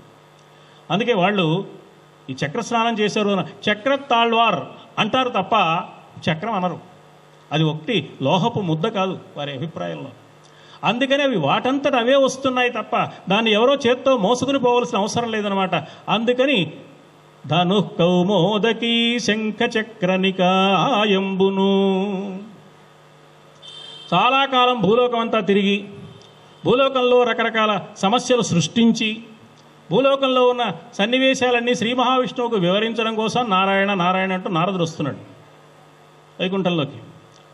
వస్తూ ఆయన ఏమిట్రా విష్ణుమూర్తిలా పరిగెడుతున్నాడు కంగారుగా, వెనకాల లక్ష్మీదేవి పరిగెడుతోంది, వీళ్ళంతా వెళ్ళిపోతున్నారు, ఏదో జరిగింది, ఏదో కలహం వచ్చి ఉంటుంది, అసలు ఎక్కడ కలహం రావాలన్నా మనం కదా చేయాల్సింది, నేను లేకుండా ఏం కలహం వచ్చిందబ్బా అని అటు వెళ్లకుండా ఆయన యూటర్ను తీసుకుని ఆయన కూడా వెనకాల రావడం మొదలుపెట్టాడు. నారదుండు ధ్వజినీకాంతుండు. విశ్వక్సేనుడు శ్రీ మహావిష్ణువు యొక్క సేనాధిపతి విశ్వక్సేనుడు. విశ్వక్సేనుల వారిని గురించి వైష్ణవ సంప్రదాయం ఎంత గొప్ప మాట చెప్పిందంటే, ఎవరైనా రాక్షసులు యుద్ధానికి వస్తే విశ్వక్సేనుడి సేనా నాయకత్వంలో యుద్ధం చేస్తారు దేవతలు. విశ్వక్సేనుల వారు సేనా నాయకత్వాన్ని వహించి యుద్ధానికి వస్తున్నారని వార్త చెబితే చాలట, ఆయన ఇంకా యుద్ధానికి రానక్కర్లా. విశ్వక్సేనుడి మాట వినగానే రాక్షసులు హడిలిపోయి పారిపోతారు. అంతటి వాడు విశ్వక్సేనుడు. ఆయన ధ్వజినీకాంతుండు, ఆయన కూడా వచ్చాడు. తా వచ్చిరి ఒయ్యన వైకుంఠపురంబు నంగలుగువారు ఆబాల గోపాలమున్. మొత్తం వైకుంఠం మొత్తం వచ్చేసింది త్రికూట పర్వత ప్రాంతానికి గజేంద్రుడి రక్షణ కోసం. ఇది ఒక అద్భుతమైన కల్పన చేశారు పోతన్న గారు. అంటే భగవంతుడికి ఎంత భక్త రక్షణ దాక్షిణ్య గుణం ఉన్నదో చెప్పడం కోసం చేసిన పని. తన పైట చెంగు అయ్యవారి చేతిలో ఉండిపోయింది. అయ్యవారేమో ముందు వెనక చూసుకోకుండా పరిగెత్తుతున్నారు. తన వెంటను సిరి లక్ష్మీదేవి కూడా పరిగెడుతోంది. పరిగెడుతూ ఆలోచిస్తోంది, ఆలోచిస్తూ పరిగెడుతోంది. తన వేంచేయు పదంబు పేర్కొనడు. ఎక్కడికి వెళుతున్నాడో చెప్పకుండా వెళ్ళిపోతున్నాడు ఈ స్వామి. తన వేంచేయు పదంబు పేర్కొనడు అనాథ స్త్రీ జనాలాపముల్ వినెనో. మృత్సులు మృచ్చిలించిరొఖలు వేద ప్రపంచంబులన్ ధనుజానీకము దేవతా నగరిపై దండెత్తెనో భక్తులంగని చక్రాయుధుడేడి చూపుడని ధిక్కారించిరో దుర్జనుల్. తన వెంచేయు పదంబు పేర్కొనడు. ఈయన ఎక్కడికి వెళుతున్నాడో చెప్పడం లేదు. బహుశా ఎవరో స్త్రీమూర్తి ఆర్తనాదం చేసి ఉంటుంది. మహాభారత కథలో కౌరవులు వస్త్రాపహరణం అనే దుర్మార్గానికి పూనుకున్న వేళ గోవింద ద్వారకావాసిన్ కృష్ణ గోపీజన ప్రియా కౌరవ అర్ణవ మగ్నం మాం ఉద్ధరస్వ జనార్దన ద్రౌపదీదేవి ప్రార్థించింది. అందువల్ల తన వేంచేయు పదంబు పేర్కొనడు అనాథ స్త్రీ జనాలాపముల్ వినెనో. అలా వెళ్ళాడా? అలాంటిది ఏమన్నా జరిగిందా? మృత్సులు మృత్యులించి రొఖలుల్ వేద ప్రపంచంబులన్. సోమకాసురుడు వేదాలను అపహరించిన వేళ మత్స్యావతార రూపాన్ని ధరించి ఆయన వెళ్ళాడు. ఓసే ఇప్పుడు కూడా మళ్ళీ ఎవరైనా వేదాలను అపహరించారా? మృత్సులు మృత్యులించి రొఖలు వేద ప్రపంచంబులన్ ధనుజానీకము దేవతా నగరిపై దండెత్తెనో.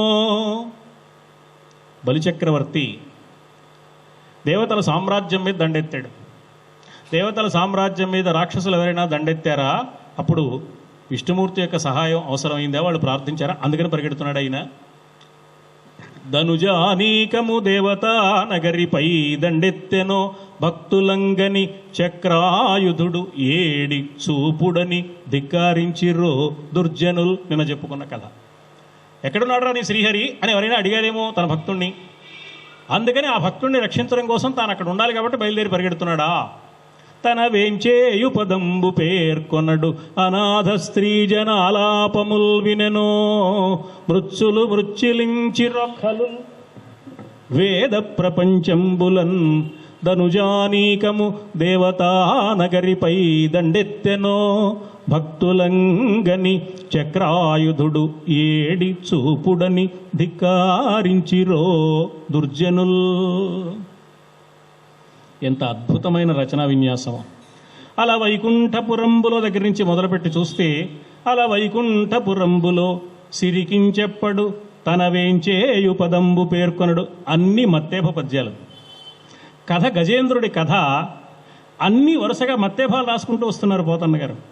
ఎంతటి ఛందశిల్పం ఉంది ఆ పోతన్న మహాకవిలో మనం గమనిస్తే. అక్కడ మత్తేభమే రాయవలసిన పని ఉందండి. శార్దూలం రాయొచ్చు, ఉత్పలమాలు రాయొచ్చు, చంపకమాలు రాయొచ్చు, శీసపద్యం రాయొచ్చు. కానీ మత్తేభాలు వరుసగా అక్కడ పేర్చాడు. అంటే ఒక మత్తేభానికి కష్టం కలిగిన కథ చెప్పే సందర్భంలో మత్తేభం అనే ఛందస్సు ప్రయోగించాలి.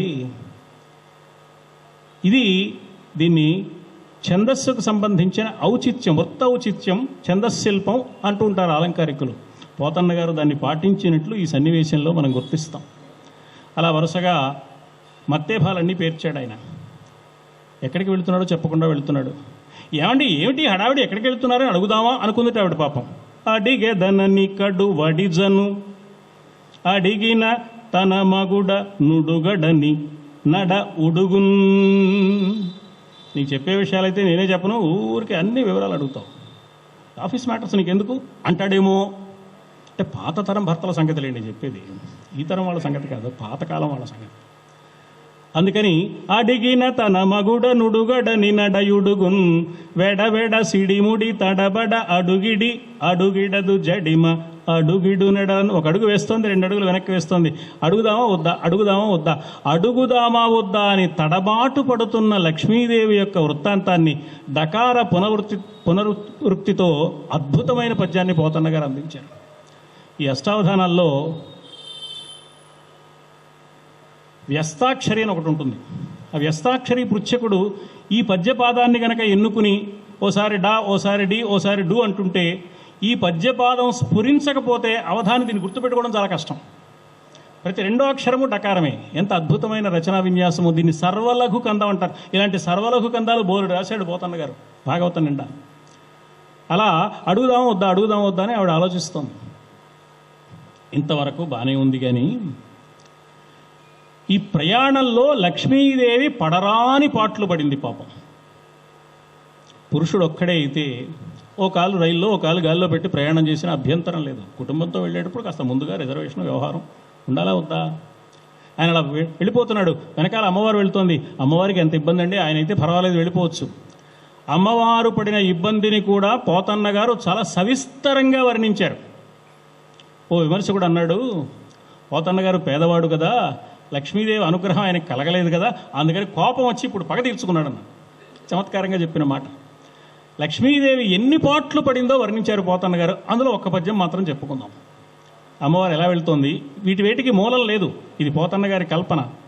నిటలాలకములంట నివుర జుమ్జుమ్మని ముఖ సరోజము నిండ ముసరుతేంట్లు అళుల జోపగ చిల్కలల్లనల్లన జేరి ఓష్ఠబింబద్యుతులొడియనురుకు సుఖములతోల చక్షుర్మీనములకు మందాకినీ పాఠీనలోకమెసగు మీన పంక్తులు దాట మెయిదీగతో రాయ శంపాలతలు మింట సరణిగట్టు శంపలను జయింప చక్రవాకంబులు కుచయుగంబు తాకి క్రొవ్వు సూపు మెలత మొగిలు పిరిది మెరుగుదీగయుబోలే జలదవర్ను వెనుక చనెడునప్పుడు.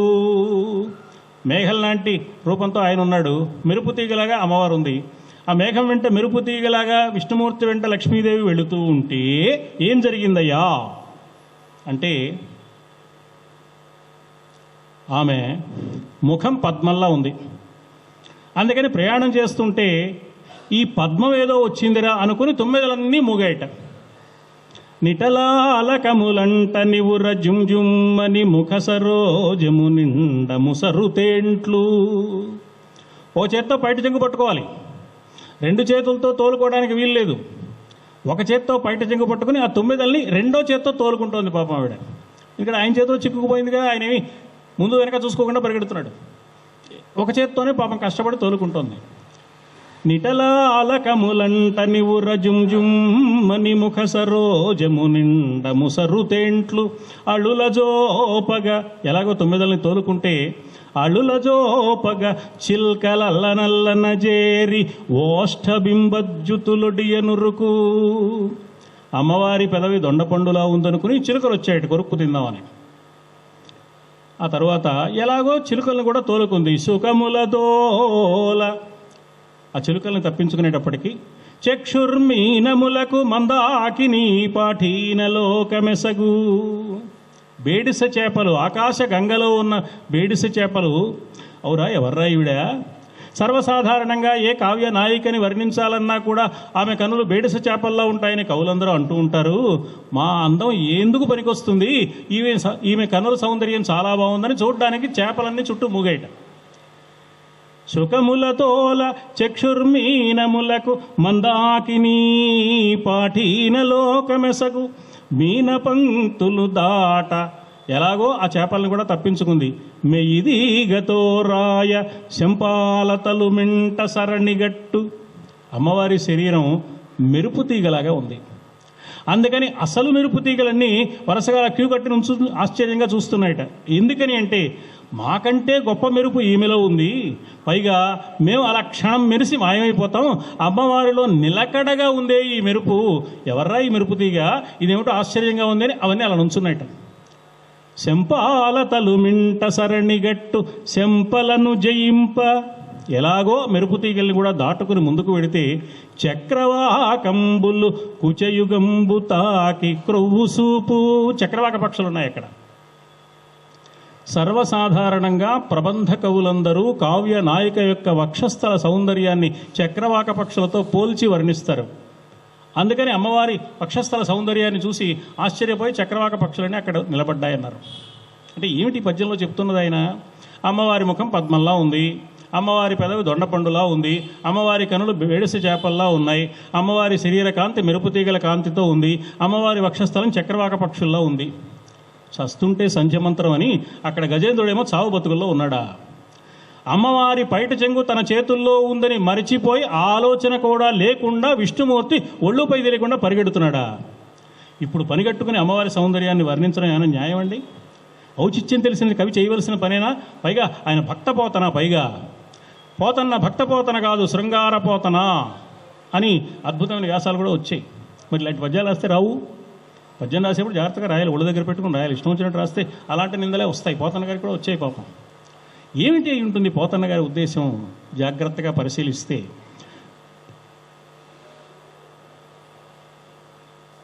పోతన్న గారు భాగవతం రాసేసిన తర్వాత కొంతకాలానికి ప్రబంధయుగం వచ్చాక నందితిమ్మన గారు పారిజాతాపహరణం రాశాడు.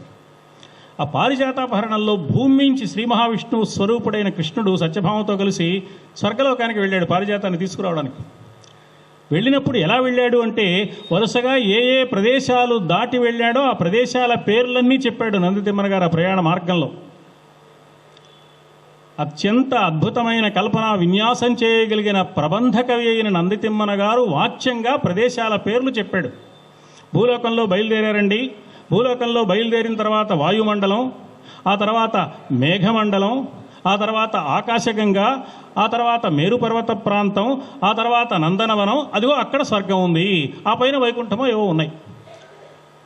ఈయన ఆరోహణ క్రమంలో వెళ్ళారు కాబట్టి ఈ ప్రదేశాలన్నీ వరుసగా చెప్పారు నందితిమ్మన గారు. నందితిమ్మన గారు ఏ ప్రదేశాలు చెప్పారో ప్రబంధకవి వాచ్యంగా చెప్పిన ప్రదేశాలు చాలా ముందే పోతన్న గారు చాదస్తపు పురాణ కవి పోతన్న ప్రదేశాల పేర్లు సూచించి చెప్పకుండా వాచ్యంగా చెప్పకుండా ఆ ప్రదేశాలను పరోక్షంగా సూచించాడు. ఇది అస్థానపతితమైన అమ్మవారి సౌందర్య వర్ణన కానే కాదు, పోతన్న ఔచిత్యం తెలియనివాడు కాదు. ఏ ఏ ప్రదేశాలు దాటుకుంటూ లక్ష్మీనారాయణులు వచ్చారు. గజేంద్రుడు కేకపెట్టాడు, వైకుంఠానికి వినపడింది. ఓహో, గజేంద్రుడు త్రికూట పర్వత ప్రాంతంలో సరోవరంలో ఎక్కడ కేకపెట్టాడో ఆ ప్రదేశానికి కూతవేటు దూరంలో వైకుంఠం ఉందని మనం అనుకుంటామేమో. పోనీ గజేంద్రుడికి ఏమైనా శక్తి ఉందా? శక్తి అంతా సన్నగిల్లిపోయాక కీచుకొంతో స్వామి స్వామి అన్నాడు తప్ప చచ్చిపోతున్నాను బాబోయ్ అనలేదు. పోనీ నాకంటే ఇక్కడ మైక్ ఏర్పాటు ఉంది కానీ ఆయనకి మైక్ కూడా లేదు. ఇక్కడ పెట్టిన కేక అక్కడికి ఎలా వినిపిస్తుందండి? ఓ పక్కనే ఉండుంటుంది అని మనం అనుకుంటామేమో. త్రికూట పర్వత ప్రాంతానికి వైకుంఠానికి ఎంత దూరం ఉన్నదో, ఎన్ని మజిలీలు దాటి భక్త రక్షణ దాక్షిణ్య గుణం కలిగిన స్వామి పరుగు పరుగున వచ్చాడో చెప్పడానికి పోతన్న గారు ఈ కల్పన చేశారు తప్ప అనుచితమైన ప్రదేశంలో ఔచిత్యాన్ని మరచిపోయి అస్థానపతితంగా అమ్మవారి సౌందర్యాన్ని వర్ణించే వెర్రి శృంగార కవి పోతన్న కానే కాదు అని మనం గుర్తించాలి. వరుసగా పైనుంచి చూస్తే మొట్టమొదట తుమ్మెదలు మూగాయి, అవి నందనవనంలో ఉన్నాయి. తర్వాత చిలుకలు మూగాయి, అవి మేరుపర్వత ప్రాంతాల్లో ఉంటాయి కవి సమయం ప్రకారం. తర్వాత బేడిస చేపలు వచ్చాయి, ఆకాశగంగా. తర్వాత మెరుపు తీగలు వచ్చాయి, మేఘమండలం. తర్వాత చక్రవాక పక్షులు వచ్చాయి, వాయుమండలం. ఆ తర్వాత భూలోకానికి వచ్చాడు. అంటే అవరోహణ క్రమంలో లక్ష్మీనారాయణులు చేసిన ప్రయాణాన్ని ప్రదేశాల పేర్లు చెప్పకుండా పైకి అమ్మవారి సౌందర్యం వర్ణిస్తున్నట్లుగా కనపడుతూ ఆ ప్రదేశాలను ఎంత అద్భుతంగా పోతన్న గారు సూచన చేశారో చెబితే ఈ జాతి గర్వించదగిన మహాకవులు మనకు అద్భుతమైన సాహిత్య వారసత్వాన్ని ప్రసాదించారు. చాలా జాగ్రత్తగా దాన్ని భద్రపరుచుకుని ఈ జాతి వైభవానికి మనం కృషి చేయవలసిన అవసరం ఉందని ఈ జాతి గుర్తించడానికి అలాంటి అద్భుతమైన పద్యాలు మన సాహిత్యంలో కోకొల్లలు. అందులో ఇదొక పద్యం. అలా ఆయన పరిగెడుతున్నాడు. ఇంత చేసి ఆ పెద్ద మనిషి చేసిన పని ఏమిటండి? చక్రం వేశాడు, ముసలి తల తెగిపోయింది. ఈ చక్రం ఏదో అక్కడి నుంచి వేయచ్చుగా, ఇంత హడావిడి చేయడం ఎందుకు? లక్ష్మీదేవిని ఇంత ఇబ్బంది పెట్టడం ఎందుకు? ఆ చక్రం ఎక్కడికి కావాలంటే అక్కడికి వెళుతూ ఈయన వెంట చక్రం ఈయన అక్కర్లేకుండానే, ఈయన పిలవకుండానే చేత్తో పట్టుకోకుండానే తన వెంట వచ్చింది కదా. అలా వచ్చిన చక్రాన్ని అక్కడి నుంచి ఓ చక్రమా ఆ ముసలి సంగతి ఏమిటో చూడు అంటే చూడదా? ఈయన రావడం ఎందుకు, వచ్చాక చక్రం వేయడం ఎందుకు? సరే ఆయన చక్రం వేశాడు, ముసలి తల తెగిపోయింది, ఏనుగుకు విడుదల లభించింది, గజేంద్ర మోక్షం కథ అయిపోయింది. గజేంద్ర మోక్షం కథ అయిపోయింది కానీ గజేంద్ర మోక్షణ కథ అయిపోలేదు. ఇది గజేంద్ర మోక్షం కాదు, గజేంద్ర మోక్షణం. భాగవతాన్ని జాగ్రత్తగా చూస్తే గజేంద్ర మోక్షణము అని ఉంటుంది. మోక్షం వేరు, మోక్షణం వేరు. మోక్షం అంటే విడుదల, మోక్షం అంటే ముక్తి పొందడం. మోక్షణం అంటే కేవలం విడుదల, అప్పటికున్న కష్టం నుంచి బయటపడడం. గజేంద్రుడికి మొసలి పట్టు నుంచి విడుదల వచ్చింది కానీ మోక్షం రాలేదు. ఎందుకు రాలేదు అంటే గజేంద్రుడు మొసలి పట్టు నుంచి విడుదల పొందిన తర్వాత శాప విమోచనం కలిగింది. శాపం నుంచి మోక్షం వచ్చింది ఆయనకి. ఆయనకు శాపం వచ్చింది. అంటే ఈ కథలో ఏనుగు కాదు, మరి ఎవరయ్యా అంటే ఆయన ఇంద్రద్యుమ్నుడు. ఇంద్రజమ్నుడు అనే ఒక మహారాజు, ఆయన విష్ణు ధ్యానం చేస్తున్నాడు, విష్ణు భక్తుడు, ఆయన విష్ణు ధ్యానం చేస్తున్నాడు. ఇంద్రజమ్నుడు విష్ణు ధ్యానం చేస్తుంటే అగస్త్య మహర్షి వచ్చాడు. వచ్చినవాడు దూర్వాసుడు లాంటి ముక్కోపి అయిన మహర్షి కాదు, చాలా ప్రశాంతంగా ఉండే అగస్త్య మహర్షి. లలితా సహస్రనామాన్ని హయగ్రీవుడికి అందించినవాడు, ఆదిత్య హృదయాన్ని రామచంద్రమూర్తికి ప్రబోధించినవాడు. మరి మేరు పర్వతంతో పోటీపడి వింధ్య పర్వతం అలా పెరిగిపోతుంటే లోకానికి మేలు కలిగించడం కోసం మేరు పర్వతం ఆధారంగా పోటీ పడుతున్న వింధ్య పర్వతం గర్వాన్ని అణచివేసినవాడు. ఉత్తర భారతం నుంచి దక్షిణ భారతంలో అడుగుపెట్టిన తొలి మహర్షి, ఇన్ని పనులు చేసిన మహానుభావుడు. ఆయనకి అంత తేలిగ్గా కోపం వస్తుందా? విష్ణు ధ్యానంలో ఉండి నన్ను పట్టించుకోలేదని అర్థం చేసుకుంటాడు తప్ప అంత తేలిగ్గా కోపం రాదు. కానీ ఇంద్రజమ్నుడు అలా విష్ణు ధ్యానం చేసుకుంటూ వచ్చిన అగస్త్య మహర్షిని గమనించకపోతే అగస్త్య మహర్షి కోపం వచ్చింది, వెంటనే శపించాడు. ఏమని శపించాడు? నువ్వు ఏనుగు అయిపోదువుగాక. వెంటనే మా కాలేజీ కుర్రాళ్ళు లేచి, ఆగండి మాస్టర్ అంటారు. ఏమిట్రా అబ్బాయి, ఏనుగే ఎందుకు అయిపోవాలి? కుక్క అయిపోదువుగాక అని ఎందుకు శపించలేదు? నక్క అయిపోదువుగాక అని ఎందుకు శపించలేదు? ఏనుగే అయిపోవాలని ఎందుకు శపించారు అంటారు. నేనంటాను, ఊరే అబ్బాయి కుక్క అయిపోమని శపించాడు అనుకో, అప్పుడు కూడా ఈ ప్రశ్న వేస్తాను, కుక్క ఎందుకు అవ్వాలి అంటాం. నక్క అయిపోదువుగాక అని శపించారనుకో, నక్క ఎందుకు అవ్వాలి? ఏ శాపం ఇచ్చినా మీరు ఈ ప్రశ్న ఉంటుంది. కానీ ఇక్కడ ఏనుగే ఎందుకు కావాలో దానికి ఒక కారణం ఉంది. మదించిన వాడు పక్కవాడిని పట్టించుకోడు. నువ్వు ఆ విధంగా ప్రవర్తించావు కాబట్టి మూఢ లుబ్ధ కరీంద్రోత్తమయోనిన్ పుట్టుము, గజరాజుగా పుడతావు సుమా. శపించేవాడు ఎవడన్నా పనికిరాని ఏనుగుగా పుడతావు అంటాడు, కానీ గజరాజుగా పుడతావు అంటాడండి? మూఢ లుబ్ధ కరీంద్రోత్తమయోనిన్ పుట్టుము. ఆయన రావడాన్ని గమనించలేదు కానీ పాపం ఇంద్రజమ్నుడు శాపం వినపడగానే కళ్ళు తెరిచాడు. అయ్యా పొరపాటైపోయింది మహానుభావ, క్షమించండి అన్నాడు. శాపం ఇచ్చేశాను కదరా, ఏం చేయలేను అన్నాడు.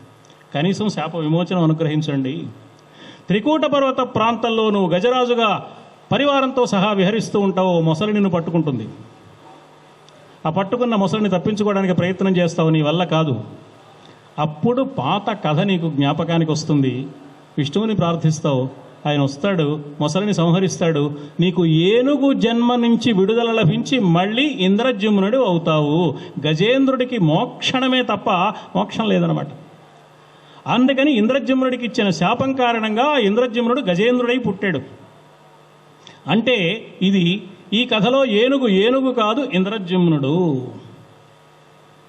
ఈ కథలో మొసలి కూడా మొసలి కాదు, అదొక తమాషా. హూహు అనే పేరు కలిగిన ఒక గంధర్వుడు. విశ్వనాథ సత్యనారాయణ గారు హాహా హూహు అని నవలు రాశారు. ఈ హాహా అనేవాడో గంధర్వుడు, హూహు అనేవాడో గంధర్వుడు. ఈ హూహు గంధర్వుడి పేరు భాగవతంలో గజేంద్ర మోక్షం నుంచి తీసుకున్నాడు ఆయన. ఈ హూహు అనే గంధర్వుడికి పక్కన ఇంకోటి ఉండాలి. వీడి పేరు హూహు ఉంది కదా, వాడి పేరు హాహా అని పెడదాం అనుకున్నారు. అందుకని హాహా హూహు అని పేరు పెట్టి ఓ నవల రచన చేశాడు ఆయన చమత్కారంగా. ఈ హూహు గంధర్వుడికి ఓ చిత్రమైన అలవాటు ఉంది. ఎవరైనా మహర్షి తపస్సు చేసుకుంటుంటే ఆయన కూర్చున్న ప్రదేశంలో వెనక్కి వెళ్ళే చెట్టు చాటు నుంచి పెద్ద పులిలా గాండ్రిస్తాడు.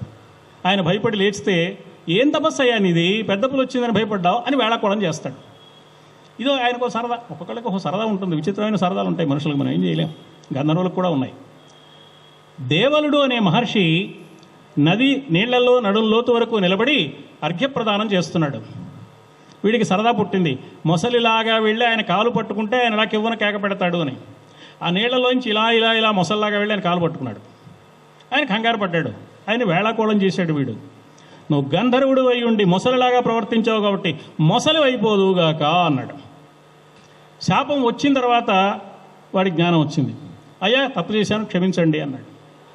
శాపం ఇచ్చేసాను కాబట్టి అమలు జరక్క తప్పదు, ఓ పని చేయి, నువ్వు త్రికూట పర్వత ప్రాంతంలో సరోవరంలో ఉండు.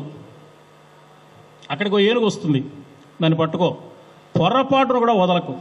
వదిలేవో నీ బతుకింత ఎన్నాడైనా మొసలివే. నువ్వు వదలకుండా గట్టిగా పట్టుకున్నావో వాడి శక్తి చాలదు, విష్ణుమూర్తి కోసం ప్రార్థన చేస్తాడు. విష్ణుమూర్తి వస్తాడు, ఓ చక్రం వేస్తాడు, నీ తల తెగిపోతుంది, నీకు మొసలి జన్మ నుంచి విడుదల లభిస్తుంది. అంటే ఈ కథలో గజేంద్ర మోక్షణం మాత్రమే కాదు, మకర మోక్షణం కూడా ఉంది. అతడు కూడా మళ్ళీ హూహు గంధర్వుడు అయిపోయాడు. ఆ హూహు గంధర్వుడి కథ, ఇంద్రజమ్మునుడి కథ ఒక చోటికి చేర్చి గజేంద్ర మోక్షణ కథగా చెప్తున్నారన్నమాట శుకయోగేంద్రుల వారు. అయితే ఈ కథలో ఏనుగు ఏనుగు కాదు, మొసలి మొసలి కాదు అనుకున్నాం. ఈ మొసలి కాని ఇతడు మొసలయ్యాడు కాబట్టి ఆయనకు కూడా పూర్వపుణ్య జ్ఞానం ఉంది. అందుకని నేను ఎలాగైనా సరే మొసలి జన్మ నుంచి బయటపడాలి, పొరపాటున కూడా ఈ ఏనుగు కాలు వదలకూడదు. అందుకని ఆయన ఎంత ప్రయత్నం చేశాడు అంటే పోతన్న గారు చెప్పారు. మనం ఇప్పుడు చెప్పుకుండగానే పోతన్న గారు ముందే చెప్పారు. పాదద్వంద్వము నేలమోపి పవనున్ బంధించి పంచేంద్రియోన్మాదంబున్ పరిమార్చి బుద్ధిలతకున్ మారాకు హత్తించి నిష్ఖేద బ్రహ్మ పదావలంబనగతిన్ క్రీడించు యోగీంద్రు మర్యాదన్ నక్రము విక్రమించే కరిపాదాక్రాంత నిర్వక్రమై. చివరి పాదం చూడండి. నక్రము విక్రమించే కరిపాదాక్రాంత నిర్వక్రమై. 4 క్రాలు ఉన్నాయి ఆ పద్యంలో. క్రా ఎలా రాస్తాం తెలుగు లిపిలో? కా పెద్దదిగా ఉంటుంది, అది ఏనుగు కాలు. కింద క్రావడి ఆ ఏనుగు కాలుని మొసలి నోట్లో ఉన్నట్టుగా ఉంటుందన్నమాట. ఏనుగుకి 4 పాదాలు కదా, అందుకని 4 క్రాలు ప్రయోగించారు పోతన్న గారు. నక్రము విక్రమించే కరిపాదాక్రాంత నిర్వక్రమై. భావమనండి, భాషనండి, అంతరార్థమనండి, శబ్ద ప్రయోగం అనండి, ఎలా చెయ్యాలో తెలిసిన మహాకవులకు ఏమిచ్చి రుణం తీర్చుకోగలదు ఈ జాతి? ఎంత అద్భుతమైన పద్య రచన చేశాడు ఆయన.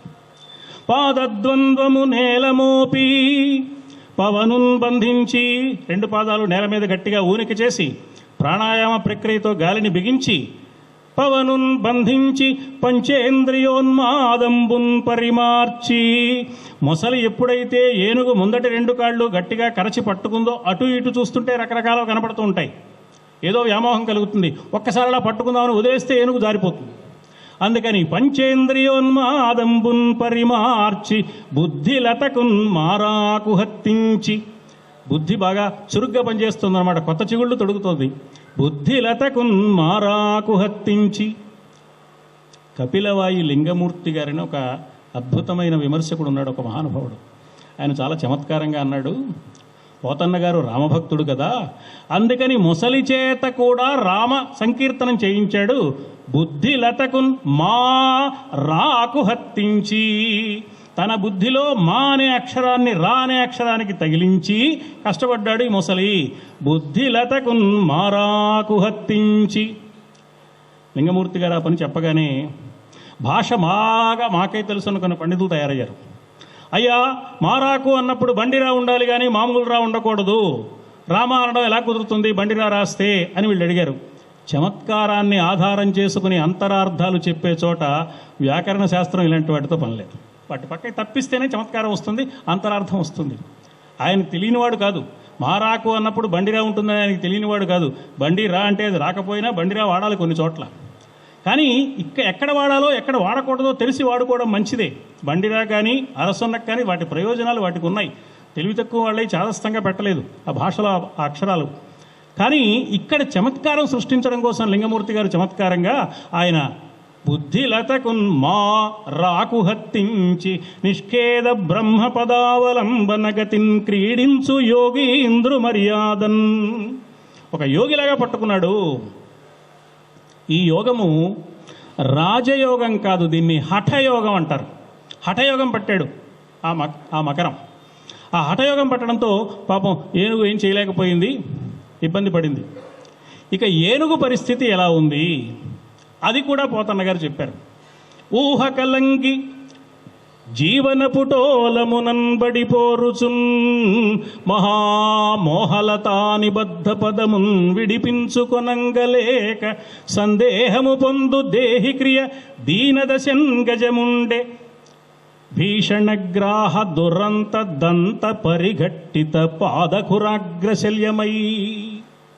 ఎలా ఉంది అంటే ఊహ కలంగి, తన ఊహలన్నీ కలతపడ్డాయి. జీవనపుటోలమునంబడిపోరుచున్. జీవనము అంటే నీరు, నీటిలో జరుగుతున్న సంగ్రామం ఒకటి. జీవనపుటోలమునన్ బ్రతుకు పోరాటంలో మహామోహలతా నిబద్ధ పదమున్ విడిపించుకొనంగలేక, మోహలతలన్నీ బాగా పెనవేసి కట్టేస్తే ఆ మోహాల కట్టుబాటులో నుంచి బయటపడలేక విలవిలలాడుతున్న జీవుడి వలె ఉన్నాడు గజేంద్రుడు. మహామోహలతా నిబద్ధ పదమున్ విడిపించుకొనంగలేక, సందేహము పొందు దేహి క్రియ దీనదశన్ గజముండే, భీషణగ్రాహ దురంత దంత పరిఘట్టిత పాదకురాగ్రశల్యమై. ఇది ఆయన ఏనుగును వర్ణిస్తూ చెప్పిన మాట. అంటే ఈ కథలో ఏనుగు కాదు ఇంద్రజమ్నుడు, ఇంద్రజమ్నుడు కూడా కాదు జీవుడు అన్నమాట. ఇది జీవుడి కథ తప్ప ఏనుగు కథ కాదు. ఇంద్రజమ్నుడు జీవుడు. వేదాంత పరిభాషలో ఇంద్ర శబ్దం ఎక్కడ వచ్చినా మనస్సు అని అర్థం. జుమ్నుడు అంటే ద్యుతి కలిగినవాడు, కాంతి కలిగినవాడు, మనస్సుకు కాంతి పొందినవాడు. మనస్సుకు కాంతి ఎప్పుడు వస్తుందండి? యోగ సాధన చేస్తే వస్తుంది. యోగ సాధన చేసేప్పుడు ఏం జరుగుతుంది అంటే, మనం కూర్చున్నప్పుడు మూలమై ఆధారమై ఉన్న వెన్నెముక యొక్క చివరి భాగమైన మూల ఆధారము అని యోగశాస్త్రం పిలిచే ప్రదేశంలో ఉన్న కుండలిని అనే పేరు కలిగిన శక్తి ప్రాణాయామ ధ్యాన యోగ ప్రక్రియలను అనుసరించిన వానికి గాలి ఇట్టించి వెళ్ళి అట్టించి వెళ్ళిపోకుండా పీల్చి విడిచే గాలి ఉచ్ఛ్వాస నిశ్వాసాలతో కూడిన వ్యవహారం నడుస్తున్నప్పుడు మధ్యలో ఉన్న సుషుమ్నా నాడిలో ప్రవేశిస్తుంది. ఇడా పింగళ నాడుల్లో నుంచి పీల్చడం వదలడం కాకుండా ఆ సుషుమ్నా నాడిలో వరుసగా ఒక్కొక్క మజిలీ దాటి పైకి వెళుతుందన్నమాట. వరుసగా పంచభూతాలకు సంబంధించిన మజిలీలు ఉన్నాయి. మూలాధారం నుంచి మూలాధారం, స్వాధిష్టానం, మణిపూరం, అనాహతం, విశుద్ధి, ఇవన్నీ పంచభూతాలకు సంబంధించినవి. మూలాధారం భూతత్వానికి చెందింది. అందుకే ఏ పండగ నాడు చెయ్యంది వినాయక చవితి నాడు మాత్రమే పచ్చి మట్టితో వినాయకుడిని తయారు చేసుకుని పూజిస్తాం మనం. ఆయన పృథ్వీ తత్వానికి చెందినవాడు, మూలాధారానికి చెందినవాడని ఆ సంగతి తెలిసే స్వామివారు చక్కని సంకీర్తన రాస్తూ మూలాధార క్షేత్రస్థిత వాతాపి గణపతిం భజే అన్నాడు. ఎక్కడుందండి మూలాధార క్షేత్రం? కర్ణాటకలో ఉందా, తమిళనాడులో ఉందా, మహారాష్ట్రలో ఉందా అంటే నీ దేహంలో ఉంది.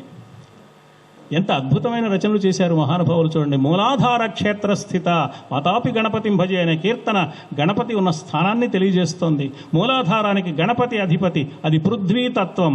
తర్వాత పైనున్నది జలతత్వం, దాని స్వాధిష్టానం అన్నారు. ఆ పైనున్నది మణిపూరం అగ్నితత్వం, ఆ పైనున్నది అనాహతం వాయుతత్వం, ఆ పైనున్నది విశుద్ధి ఆకాశతత్వం. అంటే పంచభూతాలు అయిపోయాయి. కనుబొమల మధ్యస్థానంలో ఉన్నది ఆజ్ఞాచక్రం, అది మనస్సు స్థానము. అంటే 5 మజిలీలు దాటి ఆ కుండలినీ శక్తిని ఊర్ధ్వదిశగా ప్రచోదనం చేసుకుంటున్న ఒకానొక యోగ సాధకుడైన జీవుడు కనుబొమల మధ్యస్థానమైన ఆజ్ఞాచక్రం దాకా వచ్చాడు. యోగ సాధనలో ఆజ్ఞాచక్రం దగ్గరకు వచ్చేప్పటికి ఏం జరుగుతుందంటే ఒక చిత్రం జరుగుతుంది. నేను ఇంత యోగ సాధన చేశాను కదా, ఆజ్ఞాచక్రం దాకా వచ్చాను కదా, నన్ను మించిన వాడు ఈ ప్రపంచంలో ఎవడున్నాడు గనుక అనుకుంటాడు. ఇలా అనుకోకుండా ఉండేవాడు 1,000,000 మందిలో ఒకడు ఉంటాడు. అసలు ఇక్కడ దాకా వచ్చేవాడే 1,000,000 మందిలో ఒకడు. మనుష్యాణం సహస్రేషు కశ్చిత్ యతతి సిద్ధయే యతతామపి సిద్ధానాం కశ్చిన్ మాం వేత్తి తత్వతః అన్నట్టుగా ఈ ప్రయాణం చేసేవాళ్లే తక్కువ, అక్కడ నిలకడ పొందేవాళ్ళు మరీ తక్కువ.